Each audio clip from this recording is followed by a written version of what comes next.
على الظالمين وأشهد أن لا إله إلا الله وحده لا شريك له ولي الصالحين إمام المتقين عليه أفضل الصلاة والسلام وأتم تسليما. اللهم فصل وسلم وبارك على نبينا الكريم محمد بن عبد الله عليه أفضل الصلاة والسلام وعلى آله المطهرين وعلى أصحابه الكرام وعلى من سار على نهجه إلى يوم الدين. يقول الله تبارك وتعالى في كتابه الكريم: يا أيها الذين آمنوا اتقوا الله حق تقاته ولا تموتن إلا وأنتم مسلمون. ويقول عز من قائل: يا أيها الناس اتقوا ربكم الذي خلقكم من نفس واحدة وخلق منها زوجها وبث منهما رجالا كثيرا ونساء واتقوا الله الذي تساءلون به والأرحام إن الله كان عليكم رقيبا. وقال تعالى: يا أيها الذين آمنوا اتقوا الله وقولوا قولا سديدا يصلح لكم أعمالكم ويغفر لكم ذنوبكم ومن يطع الله ورسوله فقد فاز فوزا عظيما. أما بعد، ألا وإن خير الكلام كلام الله تبارك وتعالى وخير الهدى هدى نبينا محمد صلى الله عليه وعلى آله وصحبه وسلم وشر الأمور المحدثاتها فإن كل محدثة بدعة فإن كل بدعة ضلالة وكل ضلالة في النار. أعاذنا الله وإياكم والمسلمين من النار. إخوة الإيمان رحمنا ورحمكم الله، أولا نحمد الله ونشكره على هذه النعمة التي قد أنعم الله علينا من هداية الإسلام ونعمة الإيمان ونعمة الاستقامة على هذا الدين. وثانيا فصلوات الله ربي وسلامه على نبينا الكريم محمد بن عبد الله عليه أفضل الصلاة والسلام وعلى آله وأصحابه ومن سار على نهجه إلى يوم الدين. Saudaraku kaum muslimin, jamaah salat maghrib rumah apa ini? RPS? Al-Muhim rumah Quran. Ya. Taib, ikhwan sadar rahmati dan dimuliakan oleh Allah tabaraka wa taala. Pertama-tama kita senantiasa panjatkan puja dan puji syukur kehadrat Allah tabaraka wa taala. Kita baik kenikmatan hidayatul Islam, kenikmatan iman, kenikmatan istiqamah di atas agama Allah. Dan yang kedua, tak lupa semoga salawat dan salam semoga senantiasa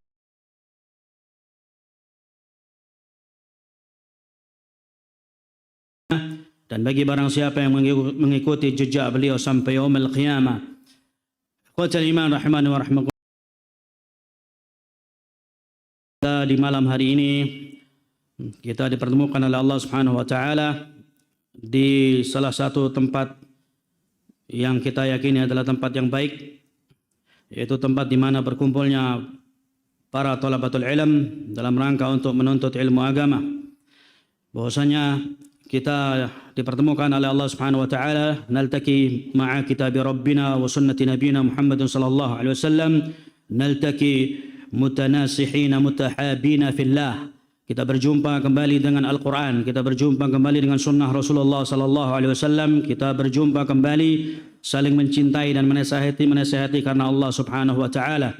Ma ajmala hadhil majalis, betapa indahnya majlis-majlis ilmu seperti ini, yang mana majlis-majlis ilmu seperti ini turun malaikat ridhan bima yasna'. Malaikat itu ridha dengan apa yang dikerjakan oleh seorang penuntut ilmu agama yang dia duduk di rumah Allah, dia berkumpul duduk untuk mempelajari ilmu agama Allah Subhanahu wa taala. Dalam hadis Rasulullah sallallahu alaihi wasallam beliau bersabda, "Majtama'a qaumun fi baitin min buyutillah yatluna kitabullah wa yatadarasuna fima bainahum illa nazalat alaihimus sakinah wa khasyathumur rahmah." Dalam hadis yang sahih Rasulullah sallallahu alaihi wasallam beliau bersabda, tidaklah berkumpul suatu kaum di rumah Allah dan mereka saling mempelajari ilmu agama Allah, melainkan Allah Subhanahu wa taala akan menurunkan ketenangan kepada jiwanya dan dia akan diliputi rahmat oleh Allah Subhanahu wa taala. Hani'an liman kana yas'a fi talabil ilm, maka beruntunglah orang-orang yang senantiasa dia melangkahkan kakinya dalam rangka untuk talabul ilm. Ikhwatal iman rahimani wa rahmakumullah. Talabul ilm fariidatun ala kulli muslim. Menuntut ilmu agama itu wajib bagi setiap muslim. Ketika disebut muslim termasuk dalamnya adalah muslimah. Ya. talabul ilm fariidatun ala kulli muslim fa inna utlubul ilm walau bisin. Ya, dengarkan hadis ini. Utlubul ilm walau bisin fa inna talabul ilm fariidatun ala kulli muslim. Betul? Hah? Ayo, ahsan, ini pintar sekolah. Masya Allah, tabarakallah. Apa ilahnya, tahu? Kenapa kau dhaif? Tuntutlah ilmu sampai ke negeri Cina. Karena menuntut ilmu agama itu adalah kewajiban bagi setiap muslim. Ya, hadisnya dhaif. Hadisnya dhaif. Lianna fi sanadihi Abu Atika Tarif ibnu Salman. Abu Atika Tarif ibnu Salman. Dia didhaifkan oleh a'immah ahlul hadis, di antaranya al-Imam al-Bukhari, Ibnu Hajar dan yang lainnya. Ya. Naam. Jadi kalau lafaz terakhir, ya, fa inna talabul ilm fariidatun ala kulli muslim, sahih. Ya, adapun lafaz yang di awal ini adalah lafaz yang dhaif. Baik, ala kulli hal, bahwasanya menuntut ilmu agama ini adalah kewajiban bagi setiap muslim dan muslimah. Karena ini adalah satu bentuk kewajiban untuk kita mengenal Allah Subhanahu wa taala, untuk kita mengenal ajaran agama Allah, untuk kita mengenal nabinya, untuk kita mengenal yaitu apa yang dihalalkan oleh Allah dan apa yang diharamkan oleh Allah Subhanahu wa taala. Maka wajib bagi setiap muslim dan muslimah untuk mereka belajar, mempelajari ilmu agama Allah Subhanahu wa taala. Talabul ilm min mahdi ila lahdi. Menuntut ilmu agama itu dari kita dilahirkan sampai kita memasukin liang lahat kita. Ikhwatal iman rahimani wa rahmakumullah. Bahwasanya menuntut ilmu agama ini disebutkan oleh Syekh Muhammad bin Shalih Al-Utsaimin rahimahullah taala dalam kitabnya Kitabul Ilm. Talabul ilm afdalul ibadat wal qurubat ila Allah. Talabul ilm ini adalah sebaik-baik ibadah dan sebaik-baik pendekatan diri kepada Allah Subhanahu wa taala. Maka ketika kita menuntut ilmu agama, hendaklah kita iringi barengi dengan niat ikhlas untuk Allah Subhanahu wa taala. Ikhlasun niyya lillah. Kita ikhlaskan niat hanya untuk Allah Subhanahu wa taala. Al-Imam Ahmad Ibn Hanbal rahimahullah, Imam Ahlus Sunnah, beliau mengatakan bahwasanya tujuan menuntut ilmu agama yang pertama adalah rafa'al jahl an nafsih wa rafa'al jahl an ghairih. Tujuan menuntut ilmu agama adalah mengangkat kebodohan yang ada pada dirinya, dan yang kedua mengangkat kebodohan yang ada pada orang lain. Ketika kita belajar, maka kita akan mendapatkan faedah, kita akan mendapatkan ilmu. Ketika kita sudah memiliki ilmu, maka silahkan di-sharing, ya, dibagikan ilmunya kepada orang lain. Ini syaratnya kalau kita sudah pintar. Kalau kita sudah mumpunin, kalau kita sudah pandai, maka sampaikan ilmu kepada orang lain. Ikhwatul iman rahimani wa rahmakumullah. Demikian pula Imam Syafi'i rahimahullah taala, beliau menyatakan ta'allam falaysa al-mar'u yuladu 'aliman. Belajarlah, tidak ada seorang ibu yang melahirkan bayi yang keluar dari perut ibu tidak keluar dia kemudian menjadi seorang Imam Ahmad, menjadi Imam Malik, Imam Syafi'i dan a'immah yang lainnya. Ya, tapi di sana dikatakan oleh Imam Syafi'i, ta'allam falaysa al-mar'u yuladu 'aliman. Belajarlah kalian, bahwasanya seorang ibu itu tidak melahirkan langsung menjadi seorang alim. Semuanya berproses, semuanya melalui proses, semuanya belajar. Maka ketika di usia dini, maka kita harus belajar, mempelajari ilmu-ilmu yang baik, litahsil al-ilm an-nafi', untuk kita bisa mendapatkan, memperoleh ilmu-ilmu yang bermanfaat. Kalau kita membaca kitab-kitab tarajim ahlul ilm, para ulama-ulama ahlul hadis, maka kita jumpai ada sebagian ulama itu disebutkan di dalam terjemahnya, dalam biografi mereka, yatarabba ala baitil ilm, bahwasanya mereka ini dididik, dibesarkan di dalam rumah tangga yang penuh dengan ilmu.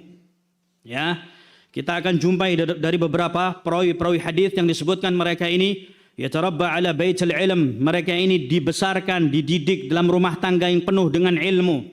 Kalau tidak ayahnya seorang ulama, mungkin kakeknya seorang ulama, atau mungkin bisa juga neneknya atau ibunya seorang alimah. Ya.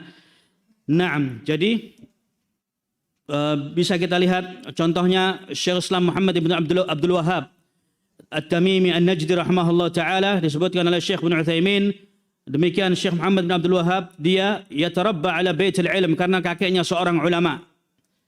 Naam, ikhwatal iman rahimani wa rahimakumullah. Maka kita harus melihat bagaimana mereka a'immatus salaf, tata cara mereka dalam menuntut ilmu agama. Imam Ahmad bin Hanbal rahimahullah taala di usia belia, dia diperintahkan oleh ibunya untuk dia duduk di majlis ilm, tapi dilarang untuk mencatat ilmu. Dikatakan oleh ibunya, silakan duduk di majlis ilm, tapi jangan catat ilmunya terlebih dahulu. Tolong perhatikan ya akhlak dari seorang alim. Naam, adab dan akhlak dari seorang alim. Naam, maka ada beberapa cara yang dilakukan oleh para ulama-ulama salaf di dalam mereka untuk mereka menuntut ilmu agama. Naam, jadi diawali dari usia dini, usia belia, bahwasanya di usia dini ajarkan anak-anak kita yang masih kecil, ya, yang masih mereka sangat muda sekali usianya, kenalkan mereka dengan perkara tauhid yang paling ringan. Contohnya berikan pertanyaan aina Allah, Allah di mana? Dan ajarkan jawabannya Allah fis sama, Allah berada di atas langit. Sudah itu aja, enggak, jangan kemudian disebutkan dalilnya. Dalilnya adalah dalam Al-Qur'an kepanjangan, ya. Cukup anak-anak kecil ini perkenalkan mereka aina Allah. Kalau mereka ya suruh jawab Allah fis sama, Allah berada di atas langit. Ini di antara metode untuk kita memperkenalkan mereka dari ilmu-ilmu yang dasar. Naam, kemudian di dalam menghafalkan Al-Qur'an, biasanya anak-anak ini dia cukup cepat untuk menghafal Al-Qur'an atau menghafal beberapa perkara-perkara. Belum tentu mereka bisa baca, tapi ketika menghafal biasanya anak kecil ini cepat. Ya, kalau dulu kita di Yaman, anak-anak kecil itu mereka sama bapaknya cuma dibawakan satu ayat ditulis di kertas, ya. Satu ayat, mereka keliling di masjid yang jumlahnya ada 3.000 orang, ya nggak semua. Artinya mereka keliling ngasih kertasnya ke orang-orang yang sudah dewasa. Artinya mereka mau store hafalan. Satu ayat, setiap hari satu ayat. Ya, satu ayat dia keliling. Anak-anak kecil. Tiap hari setoran satu ayat. Ya, dengan setoran satu ayat ini hafalannya mutkin. Kita jumpai biasanya anak-anak Yaman atau orang-orang Yaman ini hafalannya mutkin. Ya, hafalan Quran mereka ini mutkin. Naam. Dulu marbot kita, tukang bersih-bersih kamar mandi itu hafal Al-Qur'an 30 juz mutkin. Ya.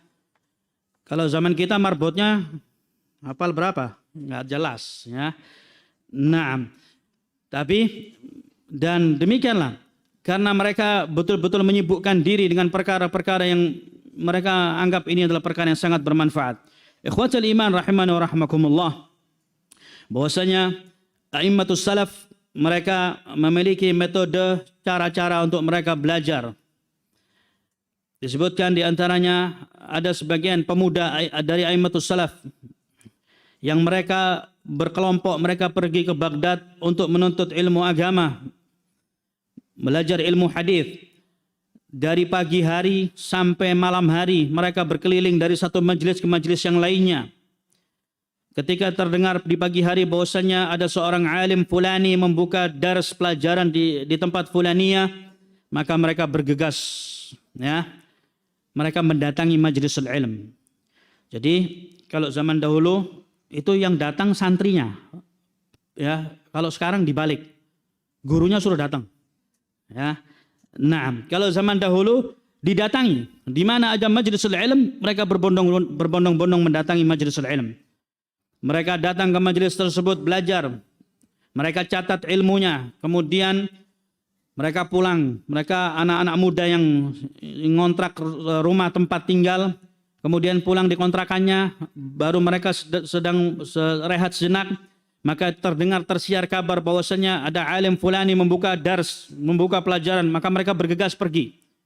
Ya, terus demikian sampai malam dan berhari-hari demikian. Akhirnya suatu ketika mereka melewati pasar dan dijumpai ada penjual ikan segar. Maka mereka sebagai manusia yang ingin makan yang enak, mereka beli ikan tersebut, kemudian mereka bawa ke kontrakannya. Setelah ikan tersebut hendak diolah, maka terdengar lagi tersiar berita bahwasanya ada seorang alim telah membuka dars pelajaran di tempat makan fulani. maka mereka bergegas tinggalkan ikannya. Sampai ikan tersebut 3 hari tidak tersentuh oleh mereka. Ketika ikan ini hendak diolah, sudah digarami dan sebagainya, terdengar kabar lagi bahwasanya ada daras dibuka, maka mereka memakan ikan tersebut mentah-mentah sambil berjalan. Jadi a'immatus salaf, mereka tidak ada waktu untuk makan, ngobrol, kongko-kongko, menghabiskan waktu untuk sekedar apa, mereka nggak ada waktu. Ada di antara mereka, ada sebuah kutip yang kecil yang berjudul Qimatuz Zaman 'indal Ulama. Pentingnya waktu di sisi ulama. Disebutkan bahwasanya ada di antara ulama ini kerjaannya, mereka thalabul ilm, kalau nggak ngajar mereka belajar, mereka mencatat, menulis buku dan sebagainya. Hari-harinya penuh dengan ilmu. Ya. Kita mungkin di Indonesia ini kita belum begitu berasa, artinya adzauq min al-ilm, kita belum merasakan lezatnya menuntut ilmu agama di Indonesia ini, belum dapat. Tapi kalau kita sudah duduk di hadapan seorang alim bima'nal kalimah, kita duduk talaki dengan mereka, itu kita baru merasakan lezatnya menuntut ilmu agama. Sehingga guru kami Syekhina Muqbil rahmatullahi alaih, dia mengatakan talabul ilm ahsan ahla min al-asal wa aghla min al-dhahab wa ahsan min an-nisa'il jamilat. Bahwasanya menuntut ilmu itu lebih manis daripada madu yang paling manis. Menuntut ilmu agama itu lebih mahal daripada emas merah yang paling mahal harganya. Dan menuntut ilmu agama itu lebih nikmat daripada wanita yang paling cantik di dunia. Ya, memang benar. Kalau kita sudah talaki, duduk di hadapan seorang alim, maka di sana kita akan merasakan lezatnya menuntut ilmu agama. Tapi kalau kita belum duduk dengan seorang alim, maka kita belum bisa merasakan nikmatnya menuntut ilmu agama. Dan waktu ketika kita belajar, waktu itu berkejar-kejaran. Berkejar-kejaran dengan waktu. Kita nggak tahu waktu, kita nggak kenal tanggal, nggak tahu bulan apa, nggak tahu. Ya, hari terus berkejar-kejaran. Naam, karena setiap hari disibukkan dengan hafalan-hafalan Quran, disibukkan dengan hafalan-hafalan hadis, disibukkan dengan durus. Sehingga demikianlah para ulama, mereka senantiasa yatafarragh, ya, menyibukkan diri dengan ilmu. Disebutkan oleh Abu Ghudda dalam kitabnya Qimatuz Zaman 'indal Ulama, pentingnya waktu di kalangan para ulama, bahwasannya ada di antara a'immah ahlul hadis yang dia kalau zaman dahulu sanad hadis itu dihafalkan. Kalau di kita di Indonesia kita tidak terbiasa dengan menghafalkan sanad hadis. Tapi kalau di negara Yaman atau beberapa negara itu sanad dihafalkan. Qala Imam Al-Bukhari rahimahullah taala qala hadatsana Sufyan ibn Uyainah. Ya. Naam. Sanad hadis ini dihafalkan sehingga dikatakan oleh Abdullah bin Mubarak, laula al-isnad la qala man syaa ma syaa. Kalau bukan karena sanad hadis maka orang akan berkata dengan seenaknya sendiri. Ulama ahlul hadis mereka menjaga keautentikan hadis dengan cara menjaga sanad hadis. Kalau bukan karena sanad hadis maka orang akan berkata dengan seenaknya sendiri. Contohnya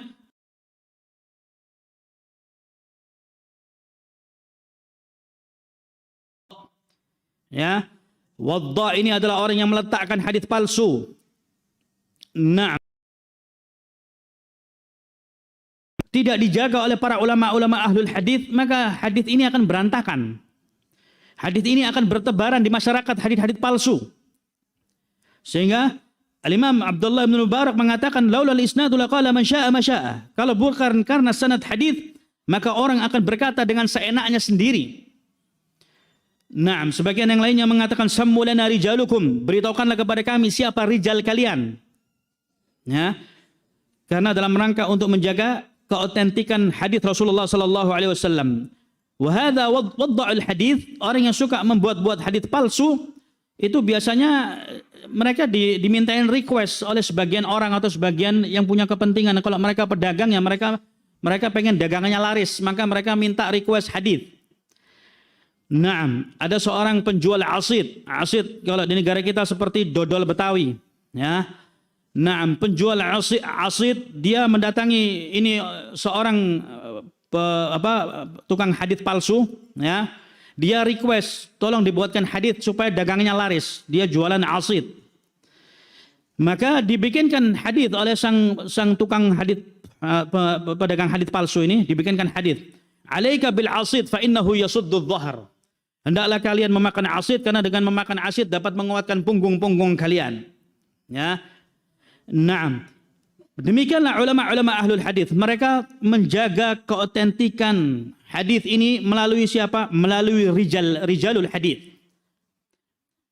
Ya, sehingga dikatakan beritahukanlah kepada kami siapa rijal kalian. Kalau yang meriwayatkan hadis dari ahlus sunnah, maka terimalah hadisnya. Rahimahullah taala disebutkan oleh Al-Imam Al-Humaidi dalam usul sunnah lil-Humaidi. Al-Humaidi ini gurunya Al-Imam Al-Bukhari. Al-Imam Abdullah ibnu Zubair ibnu Isa Al-Humaidi. Dia gurunya Al-Imam Al-Bukhari. Yang dia talaqi duduk dengan gurunya Sufyan ibnu Uyainah. Kalau kita jumpai di dalam Sahih Bukhari itu ada dua Sufyan. Ya, ada Sufyan ibnu Uyainah, ada Sufyan Ats-Tsauri. Ya. Bagaimana kita bisa mengetahui antara Sufyan ibnu Uyainah dengan Sufyan Ats-Tsauri? Dari rentetan sanadnya. Ketika dikatakan qala Imam Al-Bukhari rahimahullah taala haddatsana Al-Humaidi wa huwa Abdullah ibnu Zubair ibnu Isa. Qala haddatsana Sufyan, maka sudah bisa dipastikan bahwasanya Sufyan di sini adalah Sufyan ibnu Uyainah. Karena Al-Humaidi dia berguru belajar dengan Sufyan ibnu Uyainah selama 20 tahun lamanya. Ya. Ulama-ulama ahlul hadis, ulama-ulama salaf ini kalau belajar dengan gurunya puluhan tahun. Ya. Kita belajarnya di sini cuma 3 bulan, 4 bulan, 5 bulan, 6 bulan, setahun, 2 tahun, ya. Dahulu a'immatus salaf, mereka kalau belajar dengan gurunya itu satu guru, itu puluhan tahun. Ya. Mereka duduk dengan sabar, ya, menuntut ilmu dari gurunya itu puluhan tahun. Tayyib. Bisa dipastikan dalam Sahih Bukhari kalau dijumpai qala Imam Al-Bukhari haddatsana Al-Humaidi qala haddatsana Sufyan, maka bisa dipastikan 100% Sufyan di sini adalah Sufyan ibnu Sufyan ini gurunya Al-Imam Al-Humaidi rahimahullah taala ibnu Uyainah. Ya, dia bukan Sufyan Ats-Tsauri. Naam, jadi a'immah salaf, a'immah ahlul hadis, mereka menjaga betul-betul. Ada seorang perawi disebutkan dalam kitab Sirah A'lamun Nubala. Ya, terjemah Abdurrahman ibnu Khirash. Ini Abdurrahman ibnu Khirash, dia ketika talabul hadis, dia berjalan kaki dari suatu negeri ke negeri yang lainnya. Dan ketika kehabisan bekal, tidak ada makanan yang diminum, tidak ada minuman yang diminum, tidak ada makanan yang dimakan dan tidak ada minuman yang diminum, sampai disebutkan bahwasanya dia Abdurrahman ibnu Khirash meminum air kencingnya sebanyak 5 kali karena sudah tidak ada bekal. Ya. Begitu juhudnya luar biasa, berjalan kaki, tidak ada bekal. Cuman artinya juhud yang sangat luar biasa ini tidak diimbangi dengan akidah yang baik dari perawi ini. Ternyata juhud yang luar biasa sampai minum air kencingnya sebanyak 5 kali, artinya susah payah dia thalabul hadis. Tapi riwayat hadisnya didhaifkan oleh para ulama. Kenapa rawi ini didhaifkan riwayatnya oleh para ulama? Lianna fihi tasyayyu', karena dia terpengaruh dengan madhab Syiah atau agama Syiah. Ya, sehingga riwayatnya didhaifkan oleh para ulama. Demikianlah para ulama tidak dikasih kompensasi. Oh ini kesian, ini dia berjalan kaki thalabul hadis, dia sampai meminum air kencingnya 5 kali, kita kasih dispensasi deh, nggak apa-apa deh, kesian. Nggak ada. Ya, tidak ada untuk diberikan rasa kasihan bagi orang-orang yang mereka menyalahi akidah Ahlus Sunnah wal Jamaah, maka tidak ada belas kasihan untuk mereka. Naam. Tayyib, ada pula disebutkan Al-Imamul Bukhari atau yang lainnya berjalan untuk mencari satu ulama ahlul hadis untuk mendengarkan hadis. Ya. Dia mencari seorang alim dari ulama ahlul hadis, maka ketika sampai di rumahnya dijumpai sang alim ini sedang hendak menangkap seekor ayam, ya, maka diberikan makanan atau jagung, tempat kita mungkin jagung ya, diberikan biji-bijian. Ketika ayam tersebut mendekat, maka ditangkap. Maka ketika melihat bahwasanya sang alim ini dia menipu seekor binatang, maka ditinggalkan, tidak jadi diambil hadisnya. Ya. Jadi kalau mau belajar, para ulama-ulama ahlul hadis ini betul-betul mereka teliti. Jadi seorang kalau dia dikatakan sebagai seorang alim, dia memiliki ilmu, maka dia harus menjaga muru'ah. Seorang alim itu dia harus menjaga muru'ah. Ya. Muru'ah ini satu bentuk kewibawaan. Jadi seorang alim atau dia seorang ahlul hadis, dia tidak boleh kencing sembarangan di luar. Seorang ahlul hadis, dia tidak boleh makan sambil berjalan di pasar ketawa-ketawa. Seorang ahlul hadis, dia tidak boleh kongko-kongko di pasar, nggak boleh. Dia harus menjaga muru'ahnya. Ketika dia muru'ahnya tidak dijaga, maka riwayatnya didhaifkan oleh para ulama. Ya, ada beberapa macam cara bagaimana untuk menjaga keautentikan sebuah hadis. Di antaranya bahwasanya dalam metode meriwayatkan hadis, di dalam meriwayatkan hadis itu ada dua cara. Yang pertama, dhabtus sadr wa dhabtul kitab. Jadi perawi-perawi hadis ini dilihat dari dua tata cara meriwayatkan hadis. Dari dhabtus sadr, dari hafalan di dadanya. Jadi kalau ada seorang rawi hadis, dia diketahui ketika dia itu meriwayatkan hadis dengan kebiasaan dari hafalannya, artinya hafalannya kuat, maka riwayatnya makbul, diterima. Tapi sebaliknya ketika dia meriwayatkan hadis, dia dikenal sebagai orang yang hafalannya kuat, tiba-tiba dia buka catatannya. Oh sebentar saya mau lihat hadisnya ya. Buka catatan-catatannya. Maka riwayatnya didhaifkan oleh para ulama. Demikian sebaliknya. Orang yang dia biasa mencatat hadis dengan tulisan-tulisannya, dia meriwayatkan hadis dengan tulisannya. Tiba-tiba dia tidak membawa tulisannya, kemudian dia sampaikan hadis, maka riwayatnya didhaifkan oleh para ulama. Ya. Karena dia biasa meriwayatkan hadis dari catatannya. Ya, ini disebut dengan dhabtul kitab. Jadi, ketika dia meriwayatkan hadis dengan kebiasaannya, ketika dia banyak menulis, dia riwayatkan hadis dari tulisannya, maka makbul riwayatnya. Tapi ketika dia meriwayatkan hadis dari hafalannya, maka riwayatnya ditolak oleh para a'immah ahlul hadis. Tapi ikhwani fiddin azzani Allah wa iyyakum, inilah ulama-ulama ahlul hadis. Di antara mereka di dalam menjaga keautentikan hadisnya Rasulullah sallallahu alaihi wasallam dijaga betul-betul oleh mereka, dan mereka tidak mau meriwayatkan hadis kecuali betul-betul mereka tahu orangnya, tidak sembarangan hadis. Ya. Ada seorang a'immah ahlul hadis ya, dalam kitab Syiar A'lamun Nubala disebutkan A'mash atau A'mash Sulaiman ibn Mihran, bahwasanya dia tidak mau meriwayatkan hadis sembarangan kepada orang yang dia tidak kenal. Dia akan memberikan hadis kepada siapa yang dia kenal baik, baru dia akan memberikan hadisnya. Kalau tidak, dia tidak akan meriwayatkan hadisnya. Ada A'mash, dia terlalu banyak didatangi oleh orang-orang yang hendak menuntut ilmu hadis kepadanya, tapi dia tutup pintu rumahnya. Dia nggak mau buka pintu rumahnya. Maka di antara inisiatif A'mash, dia letakkan seekor anjing di depan pintu rumahnya, supaya orang tidak sembarangan keluar masuk ke rumahnya. Maka suatu ketika dijumpai bahwasanya seekor anjingnya ini mati. Dia sedih luar biasa. Beberapa hari dia murung, sedih. Ditanya oleh temannya, wahai A'mash, apa yang menjadikan dirimu murung? Kok beberapa hari ini kita lihat dirimu murung?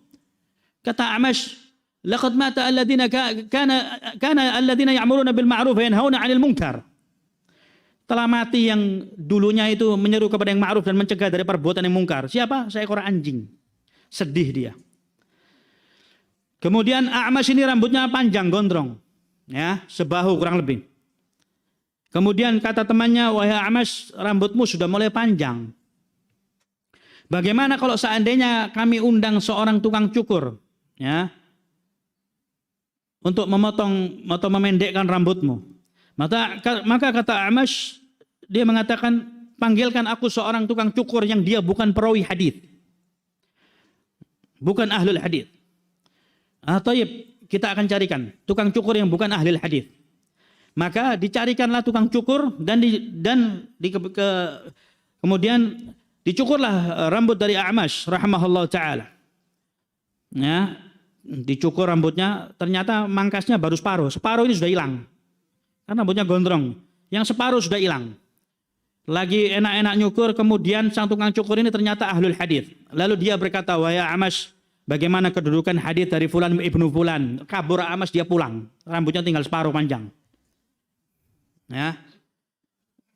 Inilah mereka para ulama betul-betul menjaga, ya, tidak mau sembarangan meriwayatkan hadis kepada orang yang dia tidak tahu, tidak dikenal manhajnya bagaimana, enggak mau mereka. Tapi betul-betul mereka jaga keautentikan hadis ini. Naam. Kemudian dalam kitab Qimatuz Zaman 'indal Ulama disebutkan kebiasaan dari perawi-perawi hadis ini menghafalkan sanad. Saking mereka tidak mau waktunya terbuang percuma, ketika mereka masuk ke dauratul miyah, ke kamar mandi, kamar kecil, ke toilet, dia suruh santrinya, muridnya untuk membacakan sanad hadis dari balik pintu. Qala haddatsana fulan an fulan, qala haddatsana fulan an fulan an allan. Dia sambil buang hajat, dia dengarkan dari kamar mandi. Waktunya tidak mau terbuang percuma untuk sekedar buang hajat. Kalau orang zaman sekarang, kalau dulu gak ada gadget, baca koran orang dulu itu. Ya, sambil buang hajat baca koran, yang ngerokok sambil ngerokok, sambil menikmatin seakan-akan kamar mandi itu nikmat. Ya. Tapi mereka para ulama, mereka tidak mau menyia-nyiakan waktunya. Waktunya tidak mau terbuang untuk sekedar buang hajat atau sekedar untuk makan, mereka tidak mau. Minta dibacakan sanad dari balik pintu kamar mandi. Dibacakan sanad hadis. Naam. Dan mereka para ulama ini saking giatnya menghafalkan sanad hadis sampai kadang-kadang lupa mereka. Ketika masuk waktu sholat harus adzan, ya, ternyata salah seorang di antara mereka muadzin. Di antara a'imah ahlul hadis ini dia muadzin, dia hendak adzan, hendak mengumandangkan adzan. Dia keliru mengumandangkan adzan. Bukan adzan yang dia baca, tapi dia mengatakan qala haddatsana fulan an allan an fulan an allan. Ya, saking dia sibuknya menghafalkan sanad hadis sehingga dia lupa bahwasanya harusnya dia mengumandangkan adzan, tapi yang dia baca adalah sanad hadis. Naam. Jadi mereka para ulama ahlul hadis ini sangat luar biasa. Ada seorang di antara mereka dari a'immatus salaf, a'immatu ahlul hadis, yang dia sibuk menuntut ilmu agama dan dia mencatat ilmu.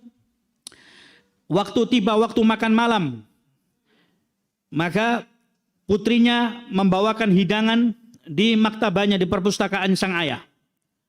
Maka dihidangkan makanan di hadapan ayahnya. Ayahnya sibuk mencatat dan terus mencatat ilmu demikian. Dilihat oleh putrinya makanan masih utuh, dilihat lagi masih utuh. Akhirnya sama putrinya disuapin. Disuapin habis.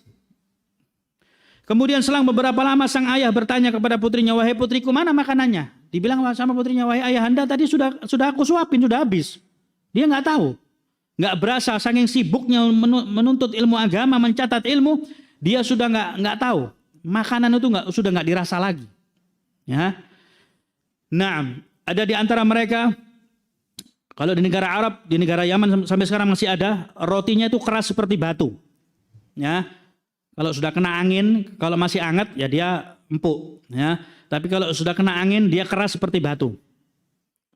Gimana cara makannya? Mereka dahulu para imamatus salaf ketika hendak makan yang roti keras ini, mereka hancurkan dulu rotinya. Dihancurkan, udah kayak tepung gitu, dimasukkan air, diminum kayak sereal. Alas. Kenapa? Tidak mau waktunya terbuang percuma, mau diplotek dulu, mau nyocol dulu, pakai apa, telur, pakai apa, kelamaan bagi mereka. Ya, tapi mereka hancurkan, mereka masukkan ke air, diminum, selesai. Ya, artinya mereka tidak mau menyibukkan diri, menyita waktu untuk sekedar makan, ngobrol, kongko-kongko. Ya, apalagi zaman sekarang, Masya Allah. Sekarang bukan orang awam, ikhwannya dan ummahatnya, akhwatnya masuk kafe-kafe sekarang. Ini musibah. Ya, musibah menjadi tren bahwasanya ahlu sunnah masuk kafe. Ya, kongko-kongko, ngobrol sana, ngobrol sini. Nah, maka hindari muru'ah seperti ini, hindari. Bahwasanya ahlu sunnah itu punya, kata guru kami Syekh Mukbir rahmatullahi alaih, dakwah Ahlus Sunnah fiha tamyiz. Dakwah Ahlus Sunnah ini punya pembeda dari yang lain. Kalau mereka masuk mall, mereka masuk kafe, kita masuk masjid, kita masuk majelis ilmu. Kita masuk rumah.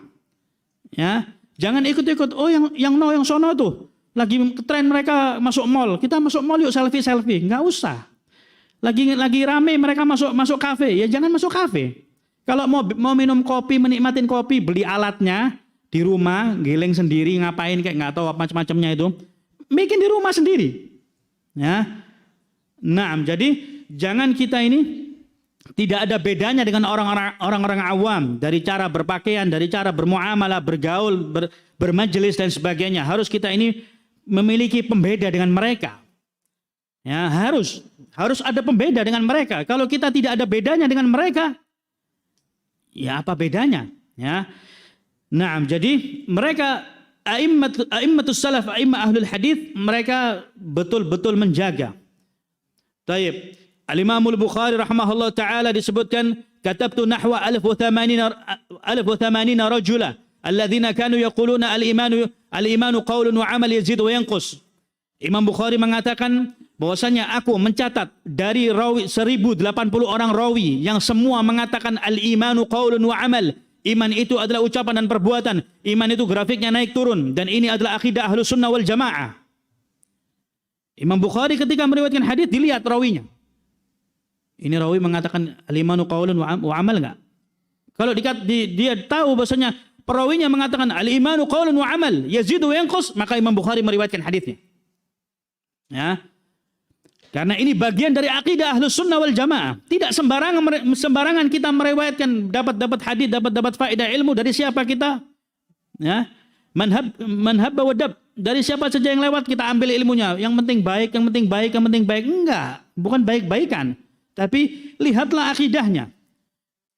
Kalau mereka Ahlus Sunnah, maka terimalah ilmunya. Kalau mereka bukan Ahlus Sunnah, ya kita berhenti dulu. Ya.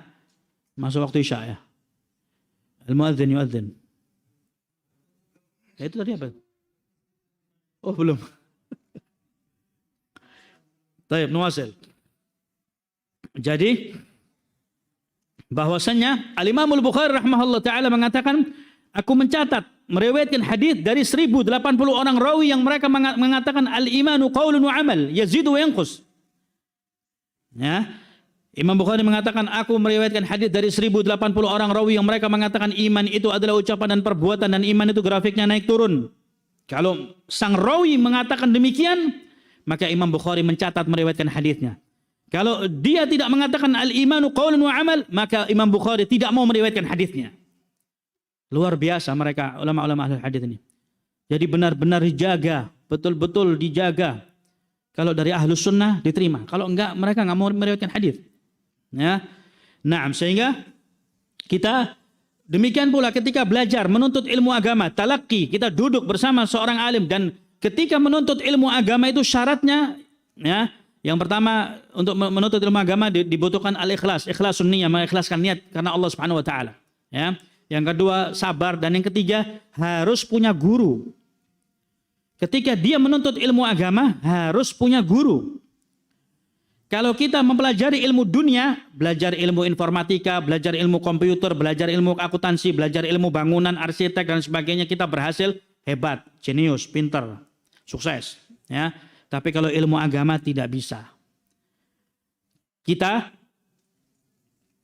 punya basic atau kita bisa berbahasa Arab, kita bisa baca kitab. Kemudian kita buka, kita masuk maktabah, kita baca kitab-kitab, kita bolak-balikan kertas. Kata para ulama salaf tidak bisa. Imam Malik ditanya, bolehkah kita mengambil ilmu kepada orang yang dia kerjaannya membolak-balikkan kertas? Dia tidak pernah duduk dengan seorang alim. Kata Imam Malik, enggak boleh. Ya, tidak boleh. Jadi syarat untuk menuntut ilmu agama itu harus berguru dengan seorang guru, dan gurunya punya guru. Jadi sanadnya jelas. Jadi nggak boleh kita buka kitab baca sendiri. Karena kadangkala kita buka kitab baca sendiri, terdapat iskal di dalamnya, terdapat masalah, kita nggak ngerti. Kita harus bertanya dengan siapa? Ya. Naam. Syekh Ibnu Utsaimin rahimahullah taala dalam kitabnya Kitabul Ilm, dia mengatakan bahwasanya ketika ada seorang pelaku bid'ah, ya nggak apa-apa ya nyebut bid'ah sini ya, aman ya. Naam. Kata Syekh Ibnu Utsaimin rahimahullah taala, ketika ada seorang pelaku bid'ah atau mubtadi', dia memasuki sebuah perpustakaan Islam, yang di sana terdapat kitab-kitabnya para ulama mutaqaddimin, ya, maka kitab-kitab ini tidak bisa berbicara, kata Syekh Ibnu Utsaimin, untuk memperingatkan manusia dari bahaya seorang mubtadi'. Nggak bisa kitabnya Imam Bukhari, Imam Muslim dan yang lainnya berjatuhan akan mengatakan hati-hati dengan fulan, nggak bisa. Ya, tidak bisa. Maka siapa yang akan memperingatkan dari kesesatan mereka? Ya kita yang mau belajar, yang punya guru, duduk dengan mereka dengan gurunya. Ya. Nah, maka sehingga kita jangan merasa aman bahwasanya saya sudah bisa bahasa Arab, maka saya boleh mengajarkan ilmu. Enggak. Sabar dulu. Belajar ilmu agama itu butuh sabar, ya, sabar yang sangat luar biasa. Jangan mau terburu-buru mau ngajar. Ya. Nah, maka jangan kita ini harus jangan terburu-buru dalam menghasilkan ilmu. Naam. Al-Imam Zuhri rahimahullah taala, dia mengatakan bahwasanya menuntut ilmu itu man kana akhadha al-ilma bil jumlah dhahaba bil jumlah. Innama akhadha al-ilmu syai'an bi syai'in. Dikatakan oleh Imam Zuhri rahimahullah taala, barang siapa yang dia mengambil ilmu dengan porsi yang cukup besar, maka hilangnya pun cepat. Ya. Kapasitasnya dia itu memorinya kecil, tapi dia paksakan dia mengambil kapasitas yang besar, maka hilangnya juga besar, cepat. Akan tetapi ilmu itu diambil sedikit demi sedikit. Man akhadha al-ilma bil jumlah dhahaba bil jumlah. Barang siapa mengambil ilmu dengan porsi yang jumlah yang besar, maka hilangnya pun cukup besar. Ya, innama akhadha al-ilma syai'an bi syai'in, akan tetapi ilmu itu diambil sedikit demi sedikit. Sabar. Jadi kalau kita seorang talibul ilm itu ada jenjang kitab-kitab yang harus kita laluin. Kalau mungkin di dasar-dasar kitab-kitab akidah yang harus dipelajari, Kitabut Tauhid, Ushulul Tsalatsa, Nawaqidul Islam, Kasyfus Syubuhat, ya sudah, jalanin aja pelan-pelan. Sehingga apa? Sehingga basic kita ini kuat. Tapi kalau kita sudah kuno, jadul, Ushulul Tsalatsa dari dulu, Ushulul Tsalatsa anak-anak kelas. Ya. Ana mau belajar kitab Tadmuriyah karya Ibnu Taimiyah, atau kitab Aqidah Tahawiyah, karya Syarah Aqidah Tahawiyah karya Al-Izz bin Abdus Salam. Ya, kepala kita mumet. Ya, mumet, nggak sampai. Ilmu kita belum sampai untuk mempelajari kitab-kitab tersebut. Ya. Pelajarin kitab-kitab itu pelan-pelan, dari yang dasar dulu, dasar-dasar dipelajarin, ya. Dari yang ringan-ringan, Ushulul Tsalatsa, Kasyfus Syubhat, Nawaqidul Islam, Kitabut Tauhid, Syarah Kitabut Tauhid, pelan-pelan terus naik kelas terus. Ya. Jangan kita demikian pula dengan belajar ilmu bahasa Arab. Kita nggak ngerti bahasa Arab, kemudian saya kelamaan, saya mau langsung belajar Syarah Ibnu Aqil. Nggak ketemu, nggak connect sama sekali, disconnected. Ya, pelajari dasarnya ilmu bahasa Arab itu apa, ya pelajarin. Jangan langsung kelamaan Syarah Ibnu Aqil deh, biar cepat. Ya, nah demikian pula dengan mempelajari kitab-kitab yang lainnya, kitab mustalah hadis, ya mustalah hadis kita pelajarin dari kitab-kitab, karena kitab mustalah hadis ini kitabnya khazanahnya cukup banyak. Jangan kemudian duduk di perpustakaan, ana mau takhrijul hadis, mau ana teliti hadis-hadis ini. Jangan buru-buru, santai, ya. Belajar itu pelan-pelan. Kalau kita belajar pelan-pelan, menghasilkan ilmu pelan-pelan, insya Allah tamakkan fil ilm, mutkin ilmu kita. Demikian pula yang mereka menyibukkan diri dengan menghafal Al-Quran. Hafalkan Al-Quran pelan-pelan. Pelan-pelan, 1 ayat, 2 ayat. Kalau 1 ayat, 2 ayat sudah lancar, 5 ayat sudah lancar, 10 ayat, 1 lembar tiap terus. Ya. Hafalkan dengan mutkin. Menghafalkan itu mudah, menjaganya ini yang susah. Menghafal itu mudah. Sekali berimam Syafi'i rahimahullah, seorang Imam Syafi'i, dia berkeluh kesah, dia ngeluh kepada gurunya, kepada Waqi' ibnul Jarrah. Syakautu ila Waqi'in su'a hifdhi فأرشدني إلى ترك المعاصي فقال لي إن علم نور ونور الله لا يهدي للعاصي. Imam Syafi'i dia ngeluh kepada gurunya Waqi' ibn al-Jarrah. Dia mengatakan dia merasakan hafalannya sudah mulai lemah. Maka dikatakan oleh Waqi' fa arsyadani ila tarkil ma'asi, maka Waqi' mengatakan tinggalkan maksiat. Lalu Waqi' mengatakan kepada Syafi'i, Imam Syafi'i, dia mengatakan bahwasanya ilmu itu adalah cahaya dan cahaya Allah cahaya Allah itu tidak diperoleh bagi orang-orang yang bermaksiat. Ya. Jadi kalau mau menjadi penghafal Al-Qur'an, tinggalkan maksiat. Kalau mau hafalannya kuat, tinggalkan maksiat. Ya. Ya, ini catat ucapan Imam Syafi'i rahimahullah taala. Syakautu ila Waqi'in su'a hifdzi fa arsyadani ila tarkil ma'asi fa qala li inna ilma nuran wa nurullahi la yahdi lil 'asi. Sudah hafal? Hafal semua insyaallah ya. Hah? Oh, kirain sudah hafal kok gini-gini semua. Kalau sudah hafal saya pengen murajaah. Yang hafal angkat tangan. Hah? Oh, belum. Kirain sudah kelasnya kayak Imam Syafi'i. Ya.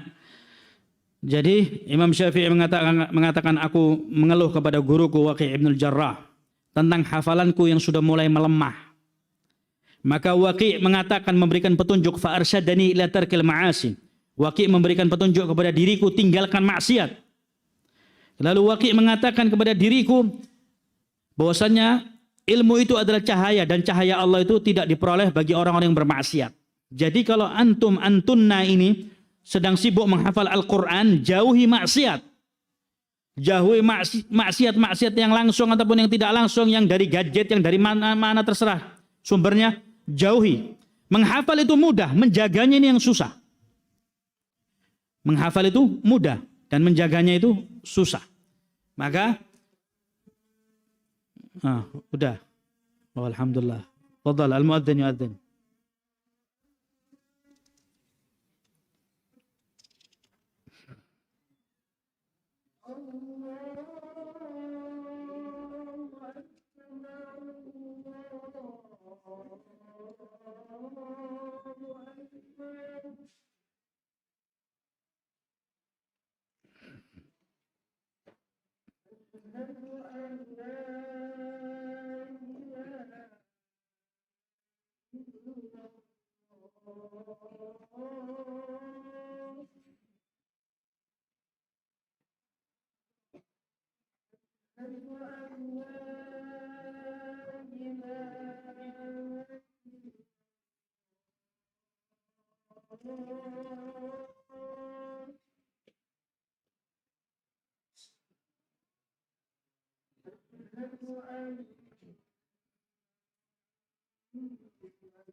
طيب نواصل. طيب إخواني وأخواتي في الله عزني الله وإياكم.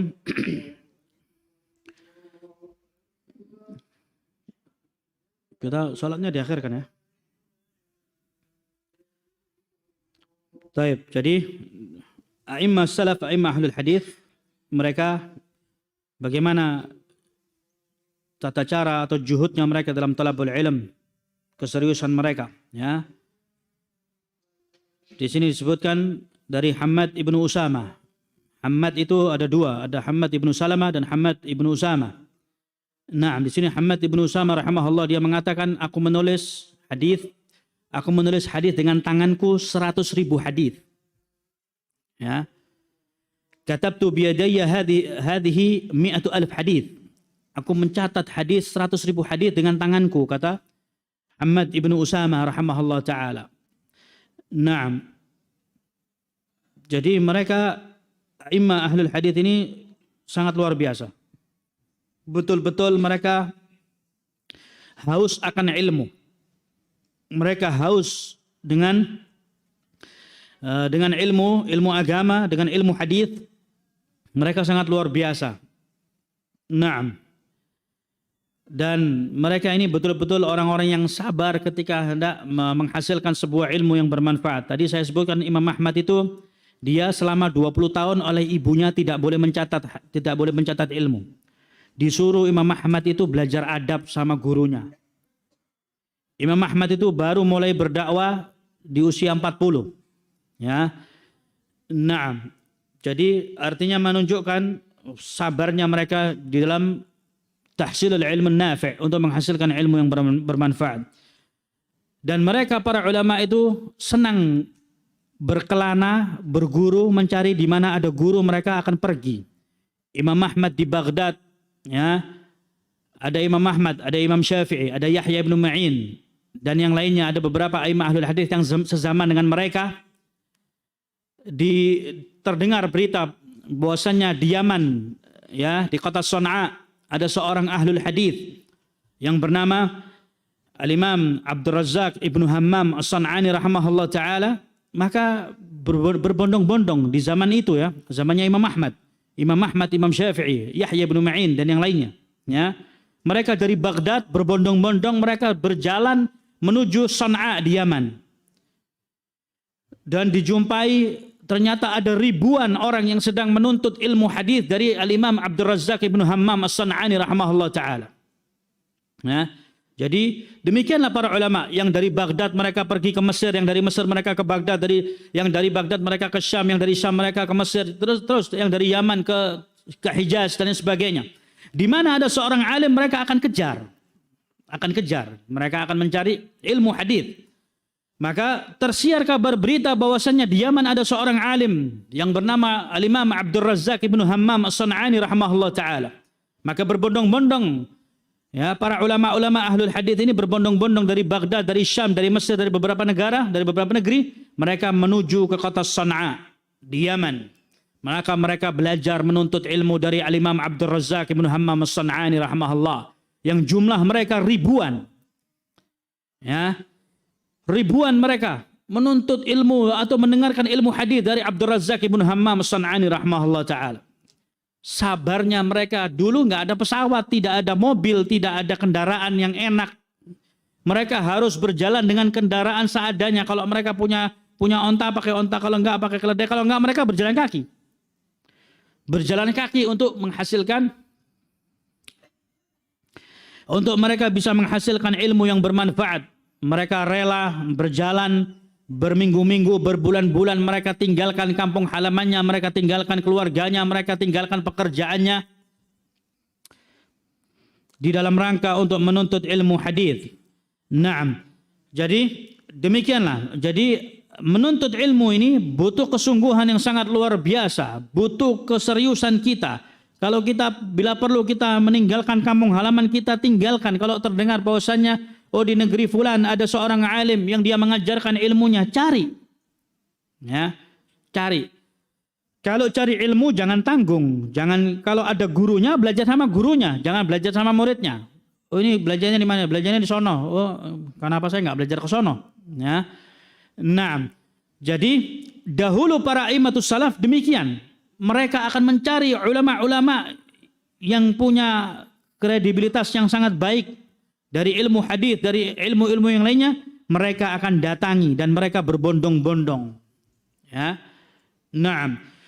Sehingga mereka ini para aimatus salaf dari sisi keilmuannya kuat, sangat luar biasa, tidak gampang digoyah, tidak gampang digoncang, tidak gampang terpengaruh, terprovokasi.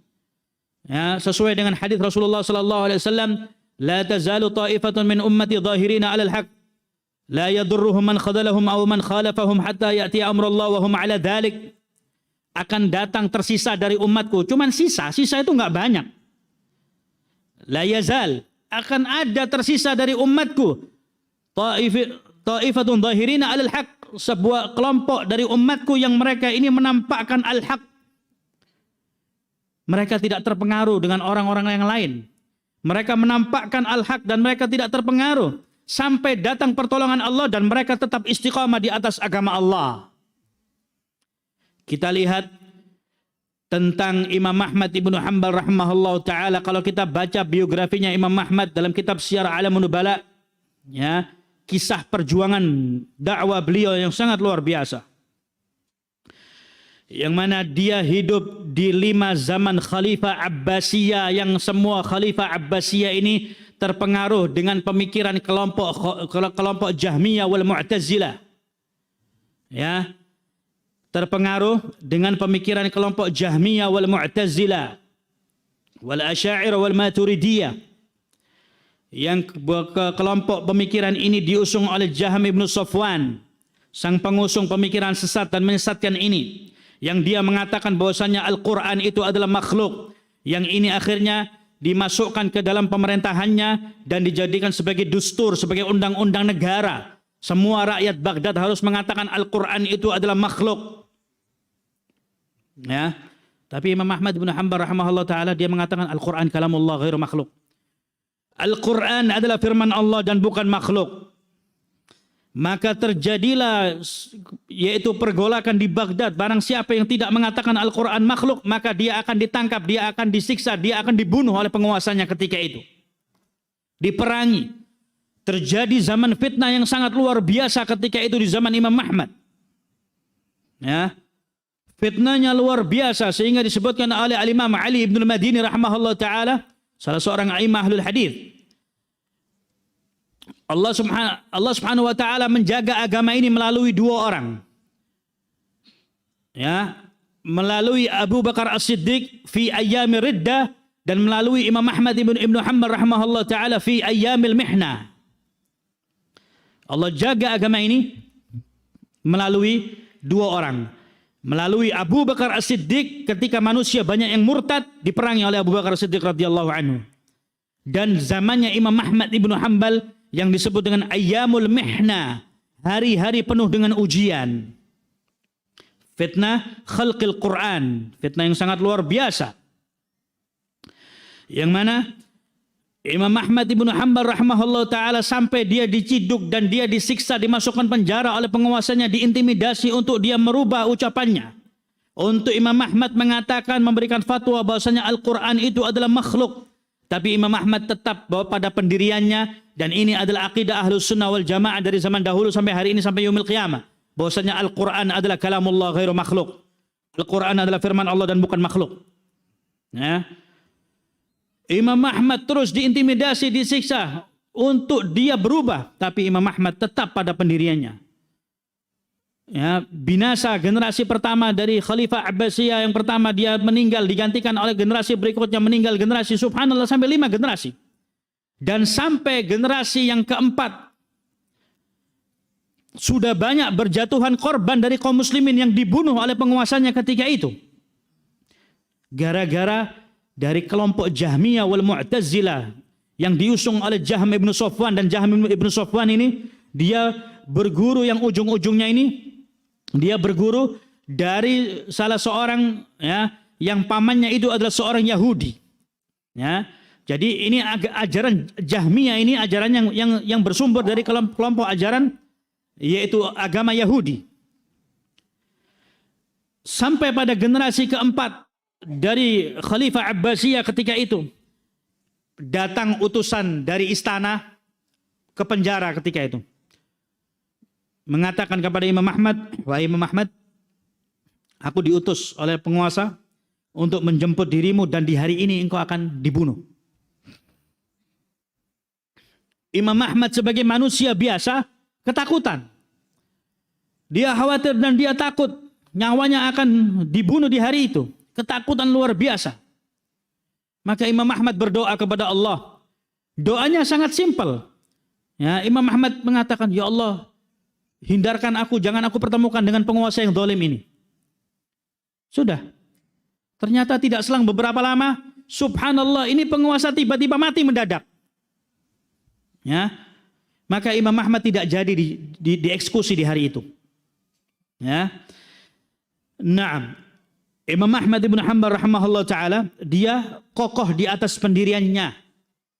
Ujian yang sangat luar biasa. Sehingga masyarakat atau rakyat Baghdad meminta fatwa kepada Imam Ahmad. Wahai Imam Ahmad, berikan kami fatwa untuk kami bisa memberontak kepada penguasa yang zalim ini. Tapi Imam Ahmad mengatakan tidak, jangan. Jangan kalian memberontak kepada penguasa. Ya. Inilah sehingga Imam Ahmad itu diberikan julukan Imam Ahlus Sunnah. Karena memang dari beliau ini muncul beberapa gagasan ide dari dakwah yang sangat luar biasa. Sabarnya beliau menghadapi penguasa yang zalim, tapi dia tetap bersabar. Dia tetap doakan penguasanya dengan doa-doa yang baik supaya penguasanya dapat hidayah. Naam. Dan Imam Ahmad mengatakan ucapan yang cukup masyhur dari Imam Ahmad ibn Hanbal rahimahullah ta'ala dalam kitab Syiar A'lamun Nubala, qulu li ahli al-bid'ah bainana wa bainahum yaumul janaiz hina tamur. Katakan kepada orang-orang ahlul bid'ah, antara kita hari di mana jenazah itu akan lewat di hari itu. Artinya jenazah ahlus sunnah dengan jenazah ahlul bid'ah, ketika dia wafat, lihatlah apa yang akan terjadi. Disebutkan ketika hari wafatnya Imam Ahmad ibn Hanbal rahimahullah ta'ala, telah masuk Islam orang-orang Yahudi, Nasrani, Majusi, sebanyak 60.000 orang di kota Baghdad masuk Islam. Ketika melihat kaum muslimin di Baghdad tumpah ruah untuk mengantarkan jenazahnya Imam Ahmad. Ya. 60.000 orang-orang Yahudi, Nasrani, Majusi, ketika hari jenazahnya Imam Ahmad itu hendak diantarkan, masuk Islam mereka. Orang-orang Yahudi, Nasrani, dan Majusi 60.000 orang jumlahnya. Nah, tapi ketika mereka orang-orang Jahmiyah meninggal dunia, nggak ada yang nganterin kecuali cuma sedikit teman-temannya saja.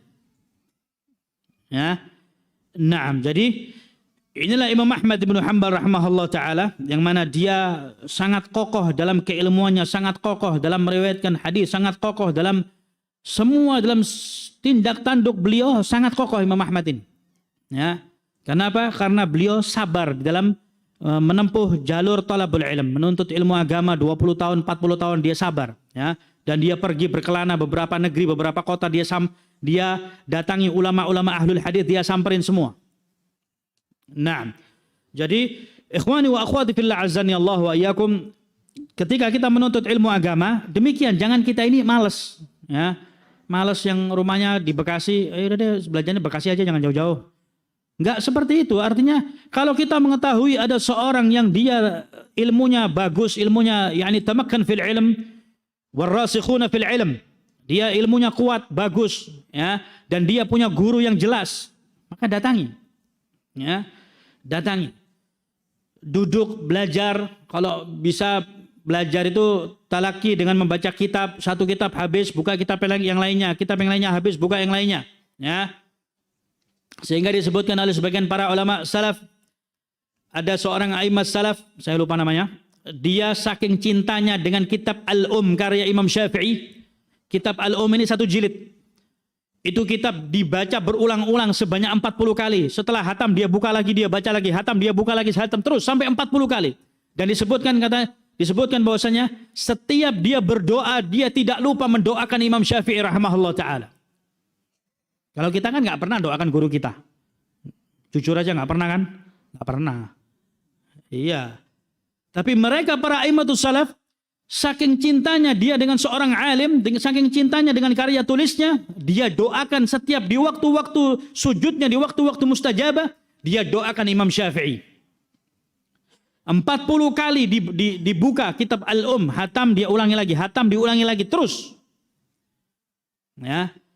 Nah, jadi di dalam menuntut ilmu ini jangan kita bermalas-malasan, jangan kita bermudah-mudahan. Harus kita ini menempuh metode yang telah ditempuh, apa yang telah dilakukan oleh mereka a'immatus salaf. Fa kullu khairin bittiba'i man salaf wa kullu syarrin bittiba'i man khalaf. Disebutkan oleh Imam Malik bahwasanya kebaikan itu ada pada mereka a'immatus salaf dan kejelekan itu ada orang-orang zaman terakhir. Ya. Nah, jadi kalau kita ingin baik dalam mengajar, dalam belajar, dalam berdakwah, dalam beribadah, dalam bermuamalah, lihatlah mereka para a'immatus salaf. Ya, lihatlah mereka.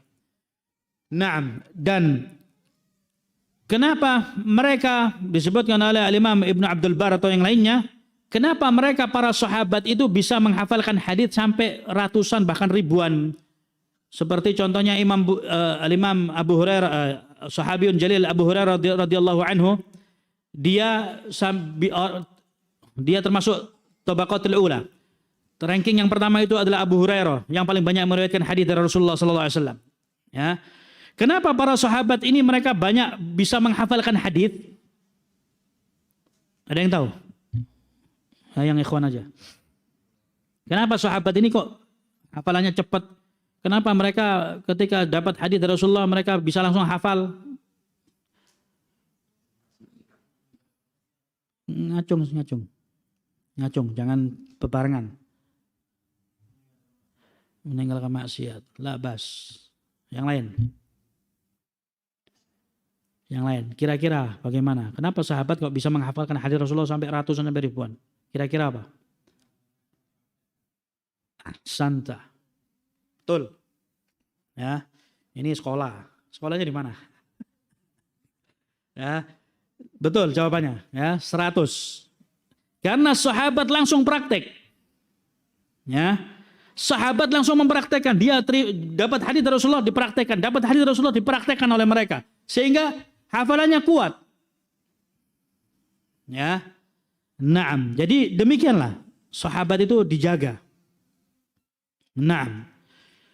Kalau Abu Hurairah kenapa dia menjadi tobaqo yang pertama dalam meriwayatkan hadis? Kenapa tidak Abu Bakar As-Siddiq? Abu Bakar As-Siddiq orang yang paling dekat dengan Rasulullah. Kemana-mana bersama Rasulullah. Tapi Abu Bakar paling sedikit riwayat hadisnya. Kenapa Abu Hurairah bisa banyak? Saya bertanya, siapa yang bisa menjawab? Angkat tangan.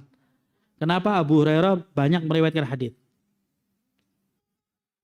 Nggak apa-apa, salah nggak apa-apa. Kita sharing-sharing saja. Nggak ditanya sekolahnya kok.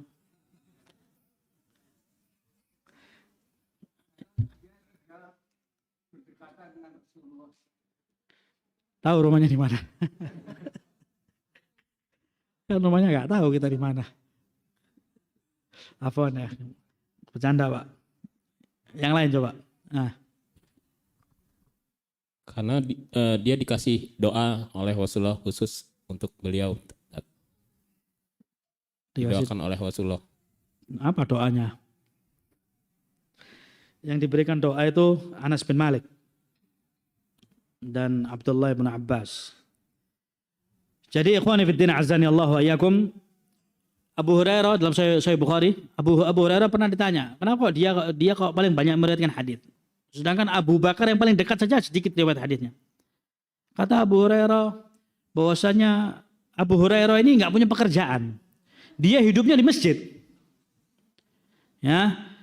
Kata Abu Hurairah, aku nggak punya kerjaan, hidupku di masjid. Berbeda dengan saudara-saudaraku yang lain, mereka sibuk dengan perniagaannya di pasar, dengan berdagang. Ya, Abu Hurairah nggak punya kesibukan, dia di masjid duduknya, di masjid terus.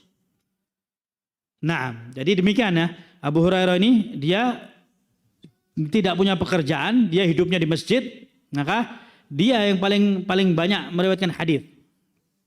Naam, ini faedah. Taib, ikhwani fid din azani Allah wa iyyakum. Jadi di dalam menuntut ilmu agama ini butuh kesungguhan, butuh keseriusan.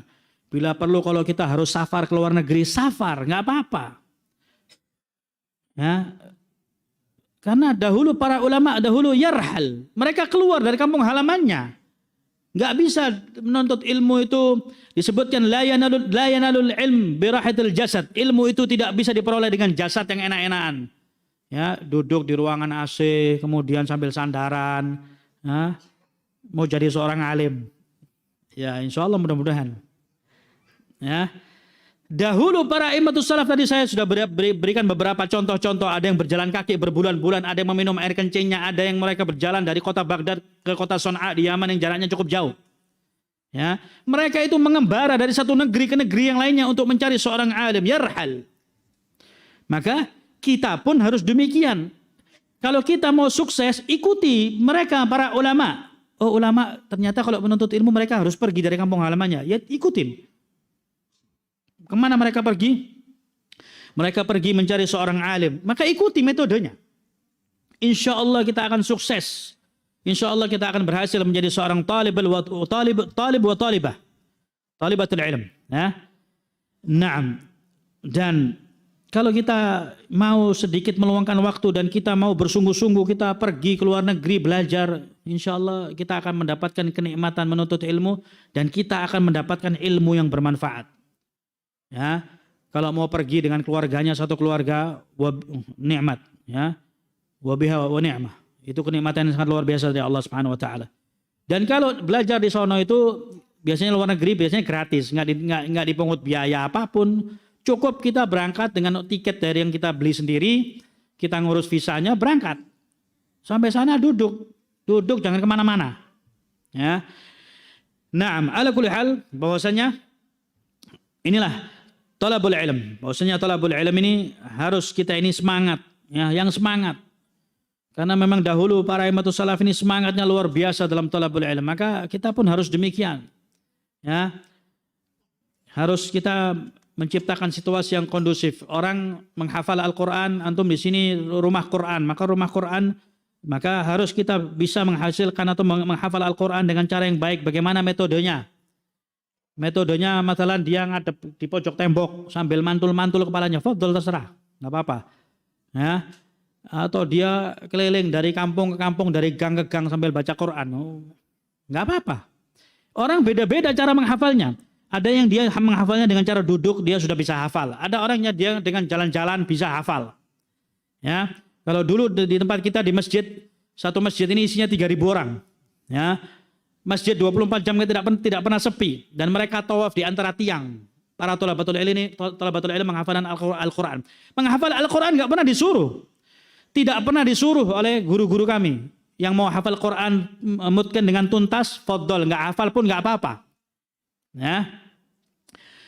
Jadi kalau kita memang punya program dan masing-masing orang itu punya program ya. Masing-masing orang dia memprogram dirinya. Tapi kalau di Indonesia mungkin beda ya. Mungkin kalau di sini sudah ada programnya. Kalau kita dulu di sana, kita itu punya program untuk diri kita masing-masing. Karena di sana tidak ada metode bahwasanya hari ini belajar ini, hari ini belajar ini, ntar nggak ada. Semuanya punya program untuk dirinya masing-masing. Jadi di tahun pertama dia mau menghafal Al-Quran, silahkan menghafal Al-Quran. Oh ternyata saya hafal Al-Quran keberatan, nggak bisa saya mungkin nggak bisa sampai 30 juz, saya cuma hafal 15 juz, 20 juz. Maka nggak apa-apa. Ya. Jadi seorang dai itu tidak dituntut untuk dia harus hafal Al-Quran 30 juz. Bagi seorang dai, cukup ketika dia berkhutbah menyampaikan nasihat apa yang menjadi topik bahasannya. Kalau topik bahasannya istiqamah, dia harus bisa menghadirkan ayat-ayat istiqamah.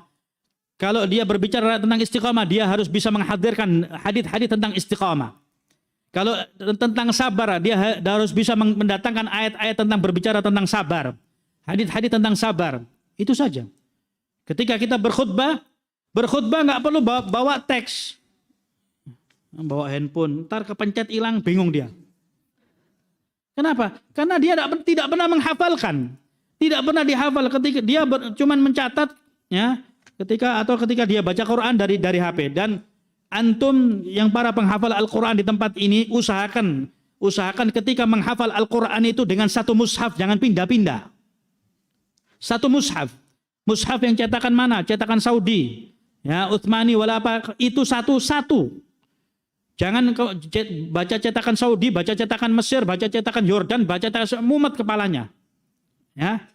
Karena ketika kita menghafalkan Al-Quran, kita tahu baris-barisnya kita tahu. Kita sudah hafal, oh bahwasanya ayat ini di atas, ayat ini di sini, dan ini ayatnya sampai sini, kemudian kita buka lagi. Kalau kita membaca dengan satu mushaf, tapi kalau cetakannya berbeda-beda, bingung kita. Ya, kita bingung. Nah, jadi di dalam belajar harus kita demikian. Kita betul-betul tamakkan fil ilm. Kalau dia menghafal Al-Quran, hafalkan. Kalau dituntut di program di tempat ini harus hafal 1 tahun sekian juz, ya usahakan semaksimal mungkin. Kalau sempurna lebih dari apa yang diinginkan, maka lebih baik. Ya, kalau dia ingin mempelajari ilmu yang lain, ya pelajarin. Karena dulu kita juga belajar seperti itu. Kita tidak diwajibkan harus hafal Al-Quran 30 juz, nggak diwajibkan. Kenapa? Karena yang dikhawatirkan ketika kita safar jauh-jauh ke luar negeri, kemudian tiba-tiba orang tua kita manggil, nak pulang nak, ibu butuh, ibu kangen, pulang. Harus pulang. Ya. Jadi jangan sampai belajar di sana duduk 4 tahun menghafal Al-Quran, 4 tahun terus hafal Al-Quran. Kemudian dia tidak mempelajari ilmu-ilmu alat yang lainnya. Ketika dipanggil oleh orang tuanya, pulang nak. Masuk kampung halamannya dia pelongo-pelongo. Suruh khutbah Jumat nggak bisa. Ya. Akhirnya ya mungkin jadi imam saja. Jadi ikhwani fiddin azani Allah wa iyyakum, kalau kita punya ilmu yang kita simpan di dalam dada kita, maka insya Allah kapanpun, anytime kita akan berkhutbah, kapanpun kita akan diminta untuk berceramah, kita akan bisa dengan spontan kita menghadirkan.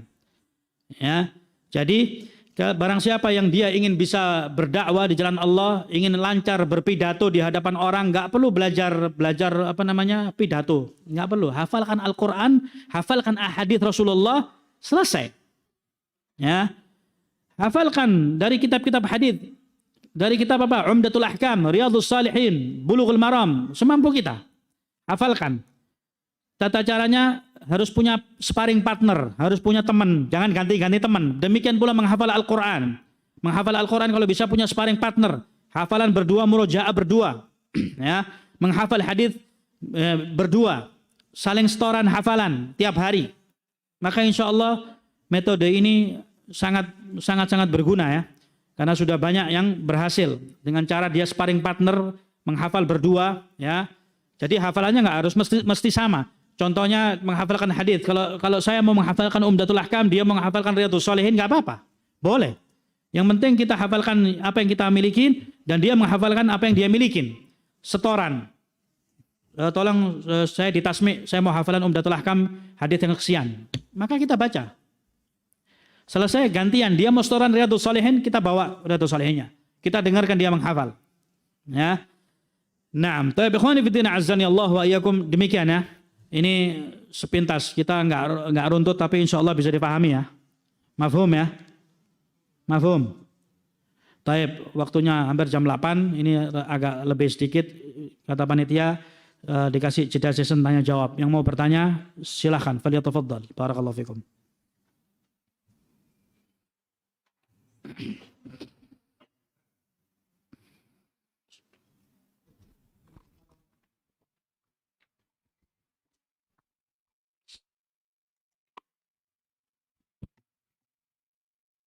Assalamualaikum Ustaz.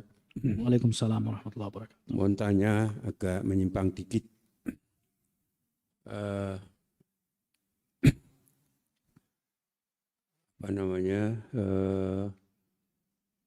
Kita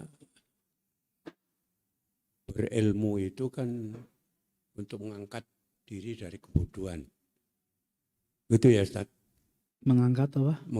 Mengangkat diri dari kebodohan kita. Oh, iya. Tentunya ujung-ujungnya adalah takwa, begitu kan ya? Betul nggak Ustaz ya? Iya, Ya, apa Pak? Pertanyaannya Pak? Iya. Pertanyaan saya bahwa ketika kita menemui orang yang sudah berilmu dan sangat bertakwa, Kemudian saya mengajak, katakan saya mengajak orang itu untuk ke rumah. Kemudian alhamdulillah kita bisa makan bersama. Alhamdulillah bisa juga sholat bersama. Nah ini pertanyaan saya, apakah itu akan berdampak juga kepada penghuni rumah itu? Terutama yang saya pernah dengar ketika kita makan bersama akan mengurangi dosa-dosa yang punya rumah itu. Begitu, terima kasih. Assalamualaikum. Waalaikumsalam warahmatullahi wabarakatuh. Taib. Ini pertanyaannya saya kurang ngerti, tapi insya Allah secara global ya, kalau salah ya dimaklumin. Ala kulli hal bahwasanya tadi disebutkan menuntut ilmu agama adalah untuk mengangkat kebodohan yang ada pada dirinya. Taib. Jadi belajar mengangkat kebodohan yang ada pada diri kita, kemudian kita berdakwah kepada teman tetangga kita, mengajak ke rumah kita. Jadi berdakwah dengan sebatas kemampuan dia, dengan cara mengajak makan dan sebagainya. Ala kulli hal bahwasannya ibadah itu ibadah. Tahu arti ibadah? Ada yang tahu? Sudah pernah belajar? Pernyataan Syekh Islam Ibnu Taimiyah dalam kitabnya Al-Ubudiyah. Al-ibadatu hiya ismun jami'un likulli ma yuhibballahu wa yarda min al-aqwali wal af'al adh-dhahira wal batinah. Nah, kata Syekh Islam Ibnu Taimiyah rahimahullah taala dalam kitabnya Al-Ubudiyah, definisi dari ibadah. Ibadah adalah sebuah nama yang mencakup dalamnya sebuah perkara yang dicintai dan diridhoi oleh Allah, yang dicintai dan diridhoi oleh Allah Subhanahu wa taala. Baik dari perkataan kita, baik dari perbuatan kita, baik tanpa yang terang-terangan ataupun yang sembunyi-sembunyi, maka dia dinamakannya ibadah. Kita makan, ya, ibadah itu banyak macamnya ya. Ibadah itu bukan hanya sholat, puasa, zakat, haji, ya selesai. Enggak, banyak. Makan pun ketika kita makan yang kita peroleh dengan cara yang halal, ya, kita makan, kata Syekh Ibnu Utsaimin rahimahullah taala, contohnya ketika makan sahur, sehingga disebutkan dalam hadis tasahharu fa inna fis sahuril barakah. Makan sahurlah kalian karena dalam makan sahur itu ada keberkahan. Orang yang hendak berpuasa, dia makan sahur. Makan sahur itu enggak harus makan besar. Walaupun dia cukup dengan 3 butir kurma dengan minum air, maka dia disebut dengan sahur. Ya. Makan sahurlah kalian karena dalam makan sahur itu ada keberkahan, kata Rasulullah. Orang dia berpuasa, hendak berpuasa, diawali dengan makan sahur. Ketika dia makan sahur, dia niatkan dalam hatinya, saya makan supaya ntar kalau siang supaya saya kuat beribadah kepada Allah. Nggak loyo, nggak lemes. Saya makan supaya kuat. Kuat dalam rangka apa? Kuat dalam rangka untuk beribadah kepada Allah Subhanahu wa taala di sepanjang siang harinya.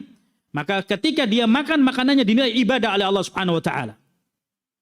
Ya. Bahkan ketika kita mencari rezeki yang halal, bahwasanya apa yang kita berikan, sesuap nasi yang kita berikan kepada anak istri kita itu ibadah.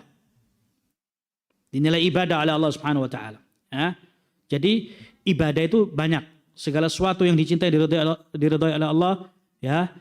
Perkataan perbuatan kita tanpa terang-terangan sembunyi-sembunyi, ya. Pokoknya perkara-perkara yang baik, kita menghindarkan mara bahaya di jalan, mendapatkan pahala dari Allah. Kita tersenyum kepada saudara kita sama kaum muslimin, ibadah. Bahkan mohon maaf, ini bukan jorok, ketika seorang suami istri dia berjima, maka itu dinilai ibadah oleh Allah Subhanahu wa taala. Ya, maka jangan malas beribadah. Nah, taib, ketika kita mengundang orang ke rumah kita makan dan sebagainya bla bla, ya. Kalau kita ikhlaskan untuk Allah Subhanahu wa taala, ibadah.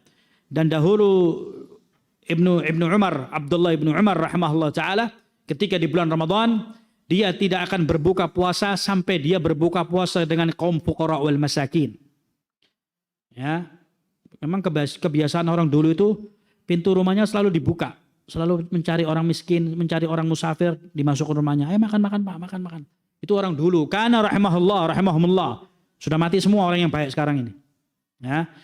Nah, maka kalau kita meniatkan itu semua ikhlas untuk Allah Subhanahu wa taala, maka dinilai ibadah oleh Allah Subhanahu wa taala. Taib, wallahu a'lam bishawab. Yang lain? Oh, ini ada pertanyaan di sini. Bismillahirrahmanirrahim. Assalamualaikum warahmatullahi wabarakatuh. Waalaikumsalam. Izin bertanya Ustaz, saya bekerja sebagai jasa cuci kemarin saya dapat orderan di salah satu perusahaan untuk pengerjaan aula PT. Setelah kami survei, aula tersebut digunakan juga untuk kebaktian pada hari Minggunya dan terdapat juga di aula tersebut simbol salib. Pertanyaan saya, bagaimana hukum kami bekerja di aula tersebut? Mohon doanya agar kami diberikan kemudahan rezeki yang berkah. Syukran. Jazakumullah. Barakallahu fikum. Kalau kita ini bekerjanya itu nyerempet-nyerempet dengan adian, dengan agama-agama yang lain, ya hindari. Ya, kalau bekerjanya itu nyerempet dengan agama-agama lain, hindari. Ya, karena kalau kita artinya menerima orderan tersebut, berarti kita setuju dengan apa yang mereka kerjakan. Mereka menyekutukan Allah, kita setuju dengan apa yang mereka kerjakan. Ya, demikian pula orang yang bekerja di restoran. Di restoran dia nggak minum, tapi dia cuma bawa aja, bawa nampan, yang dia bawa minuman khamar dia berikan kepada customernya. Silakan minum. Dia kena dosanya, walaupun dia nggak minum. Ya, jadi kalau kita bekerja nyerempet dengan perkara-perkara yang haram, perkara-perkara yang berhubungan dengan agama orang lain, hindari. Hindari artinya tinggalkan, nggak usah kita terima orderannya, nggak usah kita kerjakan, nggak usah apa. Lalu bagaimana dengan orang yang bekerja? Dia statusnya sebagai pekerja, amil, pegawai. Ya kalau antum percaya dengan Allah, ya antum tawakal ala Allah. Wa man yatawakkal ala Allah fahuwa hasbuh. Barang siapa yang bertawakal kepada Allah, maka Allah akan memberikan kecukupan kepada dirinya. Nggak yakin sama Allah. Nggak yakin, kalau nggak yakin ya tauhidnya diperbaikin lagi. Ya, dalam urusan dunia ini Allah musta'an. Ya, urusan dunia ini jangan terlalu dibikin ribet, dibikin pusing deh. Urusan dunia ini jangan dibikin pusing. Kita makan cuma sesuap nasi satu piring, apa kita mau makan satu baskom? Nggak mungkin kan? Kapasitas kita cuma satu piring, paling kalau dia agak doyan makan 2 piring lah. Ya, nah, jadi dalam urusan dunia ini dibikin simpel saja, dibikin simpel, dibikin mudah, dibikin enjoy, dibikin enak, gak usah dibikin ribet, dibikin susah. Dalam hadis Abu Hurairah radhiyallahu anhu, la tahasadu, wa la tanajashu, wa la tabaghadu, wa la tadabaru, ya, wa la yabi'u ba'dukum ala bay'in ba'd, wa kunu ibadallahi ikhwanan, al-muslim akhul muslim, la yadhlimhu, la yakhdir, la yakhirhu, la yadhlimhu. التقوى ها هنا ويشير إلى صدره 3 مرات بحسب امرئ من الشر أن يحقر أخاه المسلم كل مسلم على مسلم حرام دمه وماله وعرضه. Dalam hadis Abu Hurairah dalam Sahih Muslim disebutkan la tahasadu, jangan saling hasad. Enggak boleh hasad itu. Ya, kalau ada saudaranya, temannya, tetangganya diberikan oleh Allah kenikmatan berupa harta, berupa apapun, dia nikmat hidupnya, senang, happy dan sebagainya, alas, biarkan dia. Allah memberikan kenikmatan atas orang tersebut, jangan kita hasad. Arti dari hasad diartikan oleh para ulama zawalun ni'ma an akhihi. Dia dia ingin kenikmatan yang ada pada saudaranya itu hilang supaya dicabut oleh Allah. Enggak senang hati ketika ada saudaranya diberikan kenikmatan oleh Allah. Ada hasad.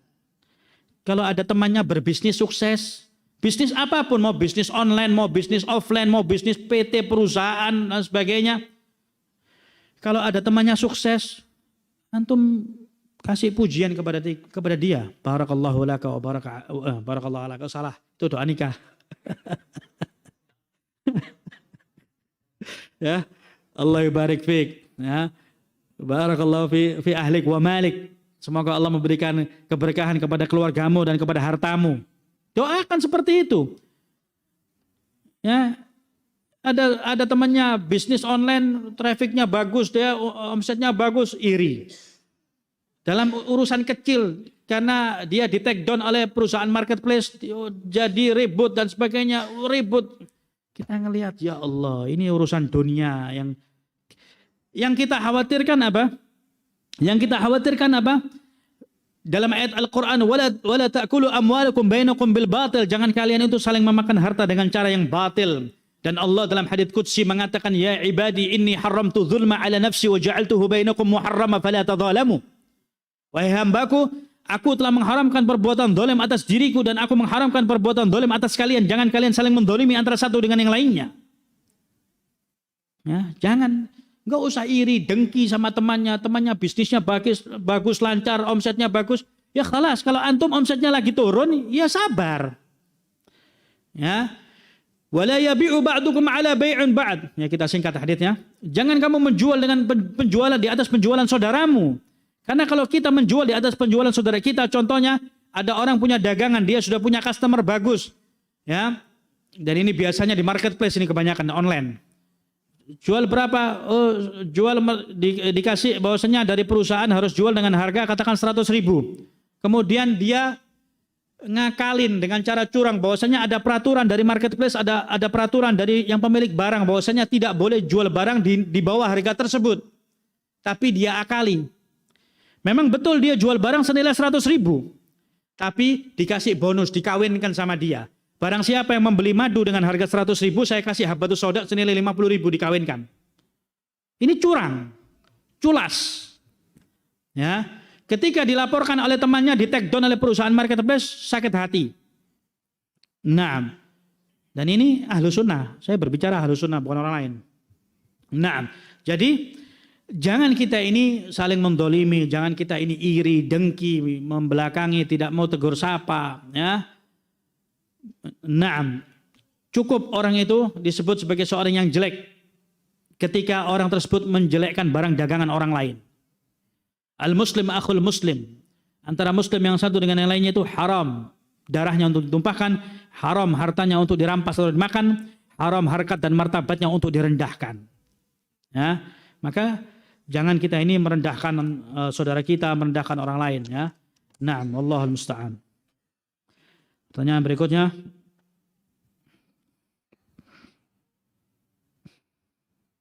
Para ulama dan seluruh umat muslimin, adakah nasihat dari Ustadz untuk seorang fulanah yang merasa dirinya tertinggal dalam hal ilmu agama dan ingin mempelajari ilmu-ilmu tersebut di waktu yang bersamaan? Apakah ada tips dari Ustadz agar ilmu tidak hilang? Kan tadi sudah dijelaskan semua. Coba siapa yang bisa ngasih khulasoh? Khulasohnya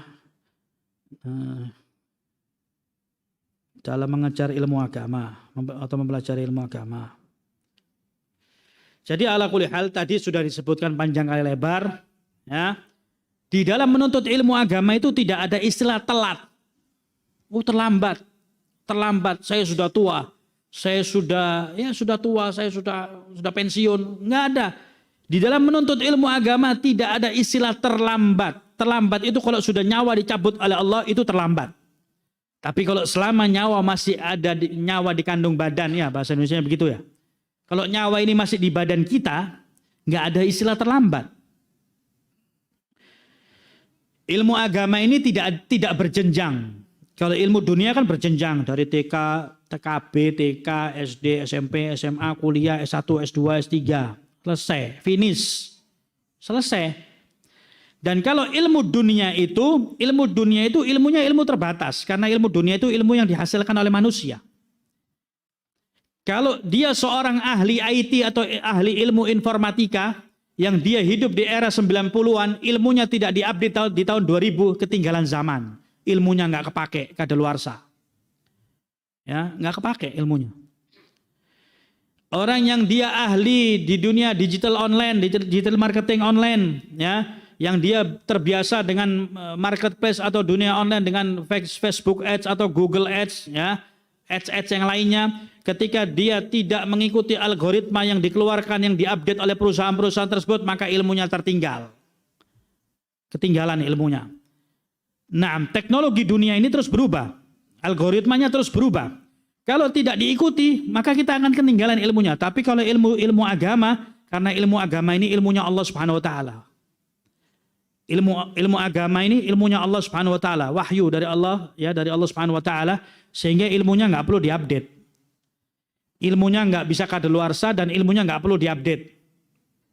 Ya, tinggal artinya kalau dia sudah mempelajari ilmu yang satu, ilmu bahasa Arab sudah selesai, dia mau belajar ilmu yang lainnya, akidah ini, ilmunya nggak bakal hilang. Dan ilmunya tidak akan menunggu harus update. Oh ini algoritmanya usul tsalatsa sudah berubah.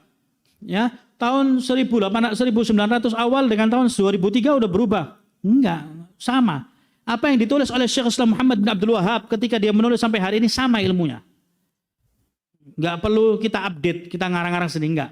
Karena ilmu agama adalah ilmu agama Allah Subhanahu wa taala. Jadi jangan berkecil hati, jangan ada istilah terlambat. Oh kami sudah terlambat, sudah tua, sudah senja. Enggak. Selama kita masih hidup diberikan kesehatan oleh Allah Subhanahu wa taala, karena ada dua nikmat dalam hadisnya Ibnu Abbas radhiyallahu anhuma disebutkan nikmatani maghbunun katsirun fihi minan nas, as-sihhat wal faragh. Dua kenikmatan yang paling banyak dilalaikan oleh manusia, kenikmatan kesehatan ya, dan nikmat luangnya waktu. Nikmat sehat ya, dan nikmat luangnya waktu. Orang diberikan sehat kadang-kala dia lupa beribadah kepada Allah, tapi ketika sakit baru dia ingat kepada Allah. Dan nikmat yang kedua luangnya waktu. Waktu ini akan ditanya oleh Allah Subhanahu wa taala di yaumil qiyamah. Masa mudanya dipergunakan untuk apa, dihabiskan untuk apa, akan ditanya oleh Allah Subhanahu wa taala. Allah dalam beberapa ayat Al-Qur'an, dalam beberapa surat Allah bersumpah dengan nama waktu, wal asri wal fajri wal laili wad duha. Allah bersumpah dengan nama waktu, demi masa, waktu asar, waktu duha, waktu malam, waktu fajar. Ya. Nah, jadi menuntut ilmu agama jangan berkecil hati dan terus berdoa kepada Allah. Doa, diiringi doa. Kalau antum yang sedang menghafal Al-Quran, berdoa kepada Allah, semoga diberikan kemudahan oleh Allah untuk menghafal Al-Quran. Antum punya keinginan apa? Berdoa kepada Allah. Terus berdoa. Kalau ingin belajar ilmu agama, berdoa kepada Allah. Ya Allah mudahkan, ya Allah mudahkan, mudahkan. Dan berdoa itu nggak perlu kita dengan bahasa Arab, bahasa Indonesia boleh. Seperti Imam Ahmad tadi. Dia berdoa kepada Allah, ya Allah selamatkan aku dari penguasa yang zalim ini. Karena Imam Ahmad ketakutan, dia takut. Subhanallah, nggak lama tiba-tiba meninggal, mati itu penguasa yang zalim itu.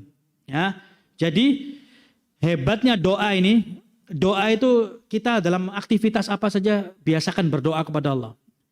Ya, doa. Ya Allah mudahkan mencari rezeki. Ya Allah demikian, ya Allah demikian. Terus pakai bahasa Indonesia saja. Insya Allah akan didengar oleh Allah Subhanahu wa taala. Ya. Naam.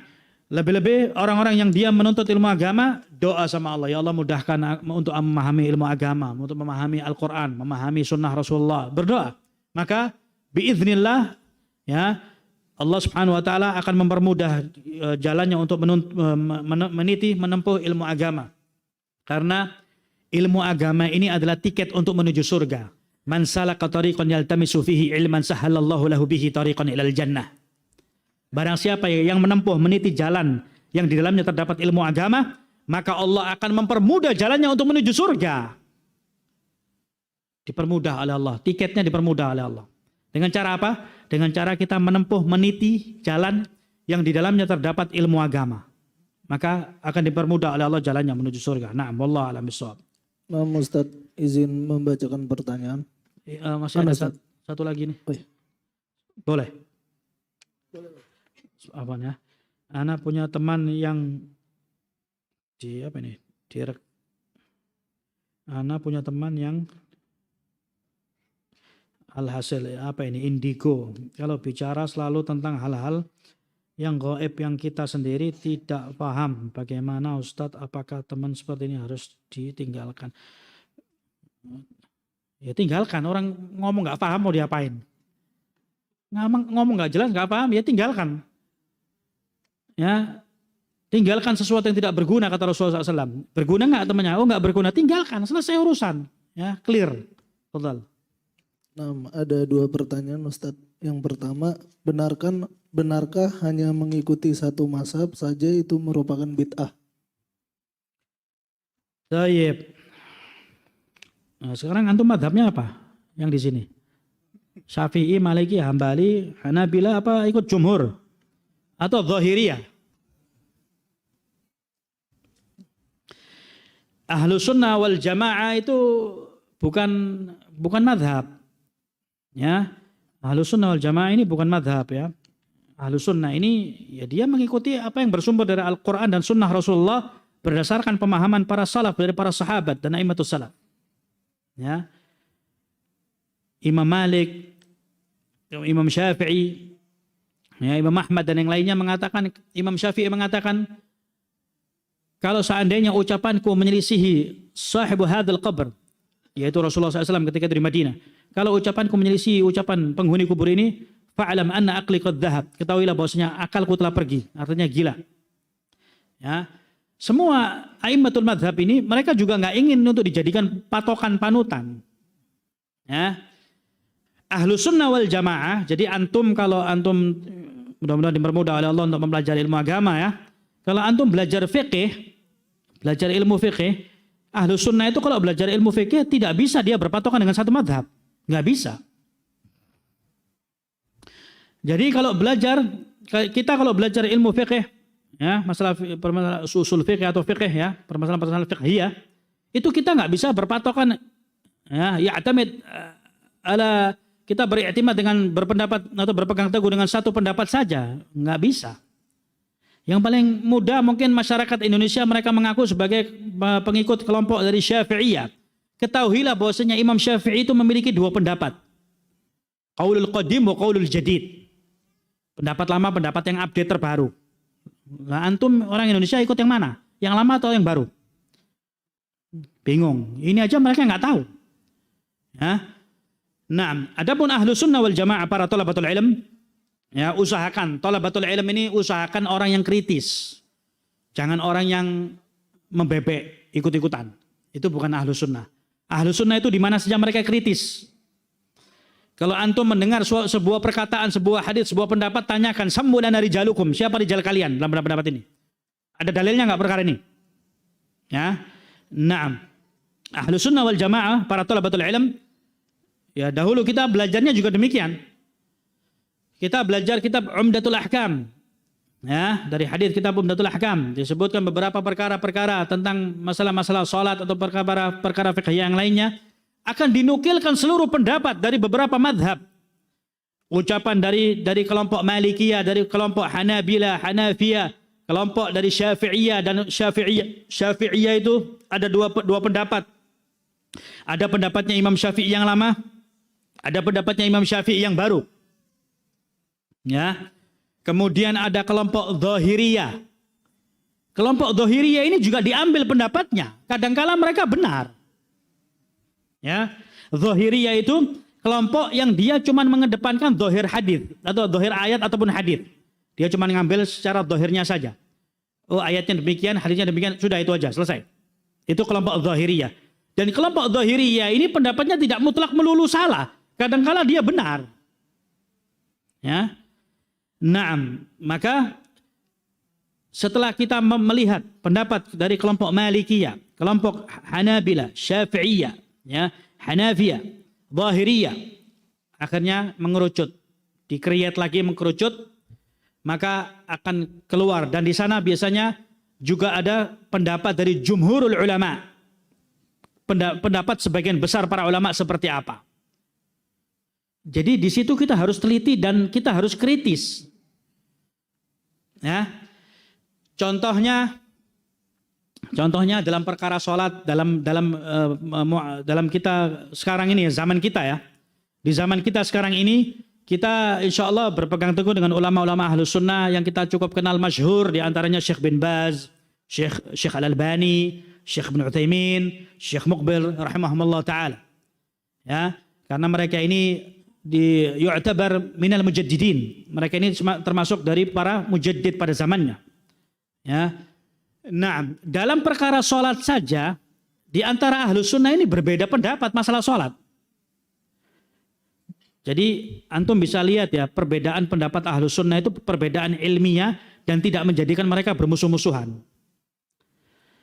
Dalam perkara sholat, sami'allahu liman hamida, ada yang begini, ada yang melepas irsal.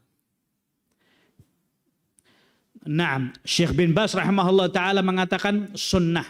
Sami'allahu liman hamidah, kembali bersedekap. Sunnah. Syekh Al-Albani mengatakan bid'ah. Ekstrim ini. Nah, antum ikut yang mana? Syekh bin Baz imam, Syekh Albani imam. Nah, ikut yang mana antum?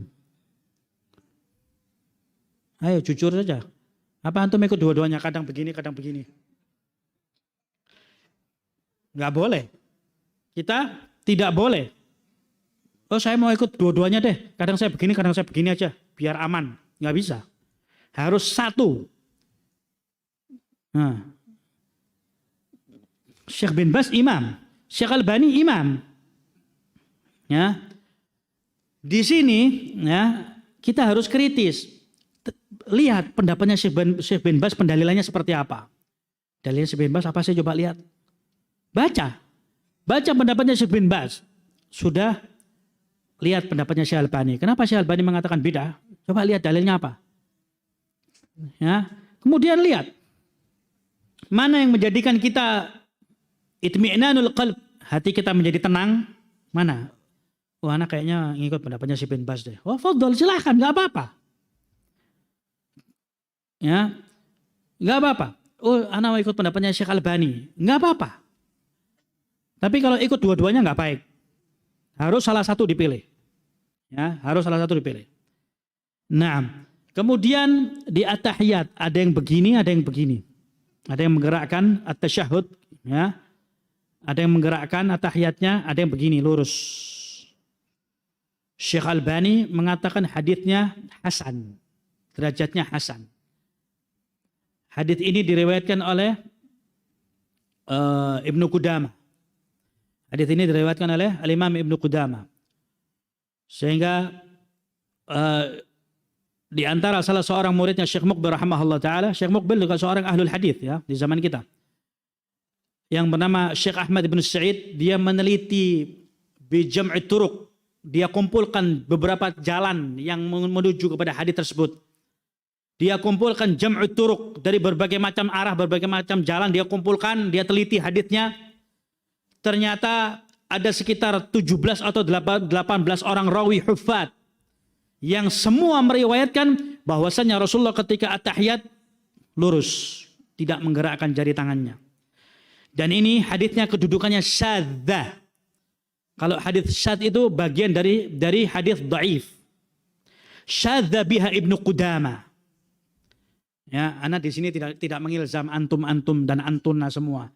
Ya, antuna mau begini, faddal, terserah antum. Ya, urusannya masing-masing. Wah, ini Ustadz ekstrim. Bisik-bisik teman-temannya, jangan diundang lagi. Nah, jadi di sini anak ingin membawakan untuk kita berpikir kritis dan ilmiah. Jadi saya cuma menerangkan bahwasannya adapun hadis at-tahiyat yang menggerakkan jari telunjuk tangan itu Syekh Albani dia cuma meriwayatkan dari satu jalur. Jadi jalurnya Ibnu Qudamah. Dan sudah diteliti bahwasanya Ibnu Qudamah ini menyelisihi 18 orang rawi yang semuanya huffaz. Yang semua huffaz ini tidak ada yang meriwayatkan. Syadzah itu ucapan dari perawi. Ya. Naam. Tapi Syekh Albani ini subhanallah, dia ini punya ilmu luar biasa kuat. Ketika dia sudah berpendapat, ketika dia sudah beristihad, maka dia tidak bisa digoyang dan tidak bisa dirubah. Tetap pada pendirian. Itu Syekh Albani. Ketika dia sudah mensahihkan hadis, menghasankan hadis, dia kuat pada pendiriannya, tidak bisa digoyang. Ya memang beliau kuat, seorang imam. Berbeda dengan Syekh Muqbil rahmatullahi alaih.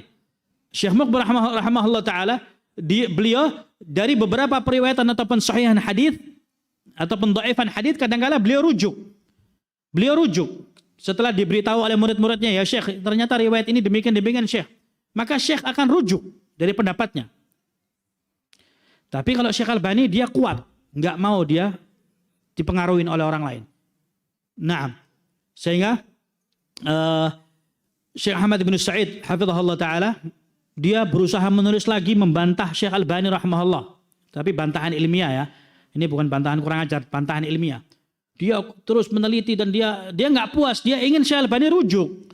Tapi Syekh Albani nggak mau. Dia tulis lagi, dia sampaikan, kirimkan kepada Syekh Albani.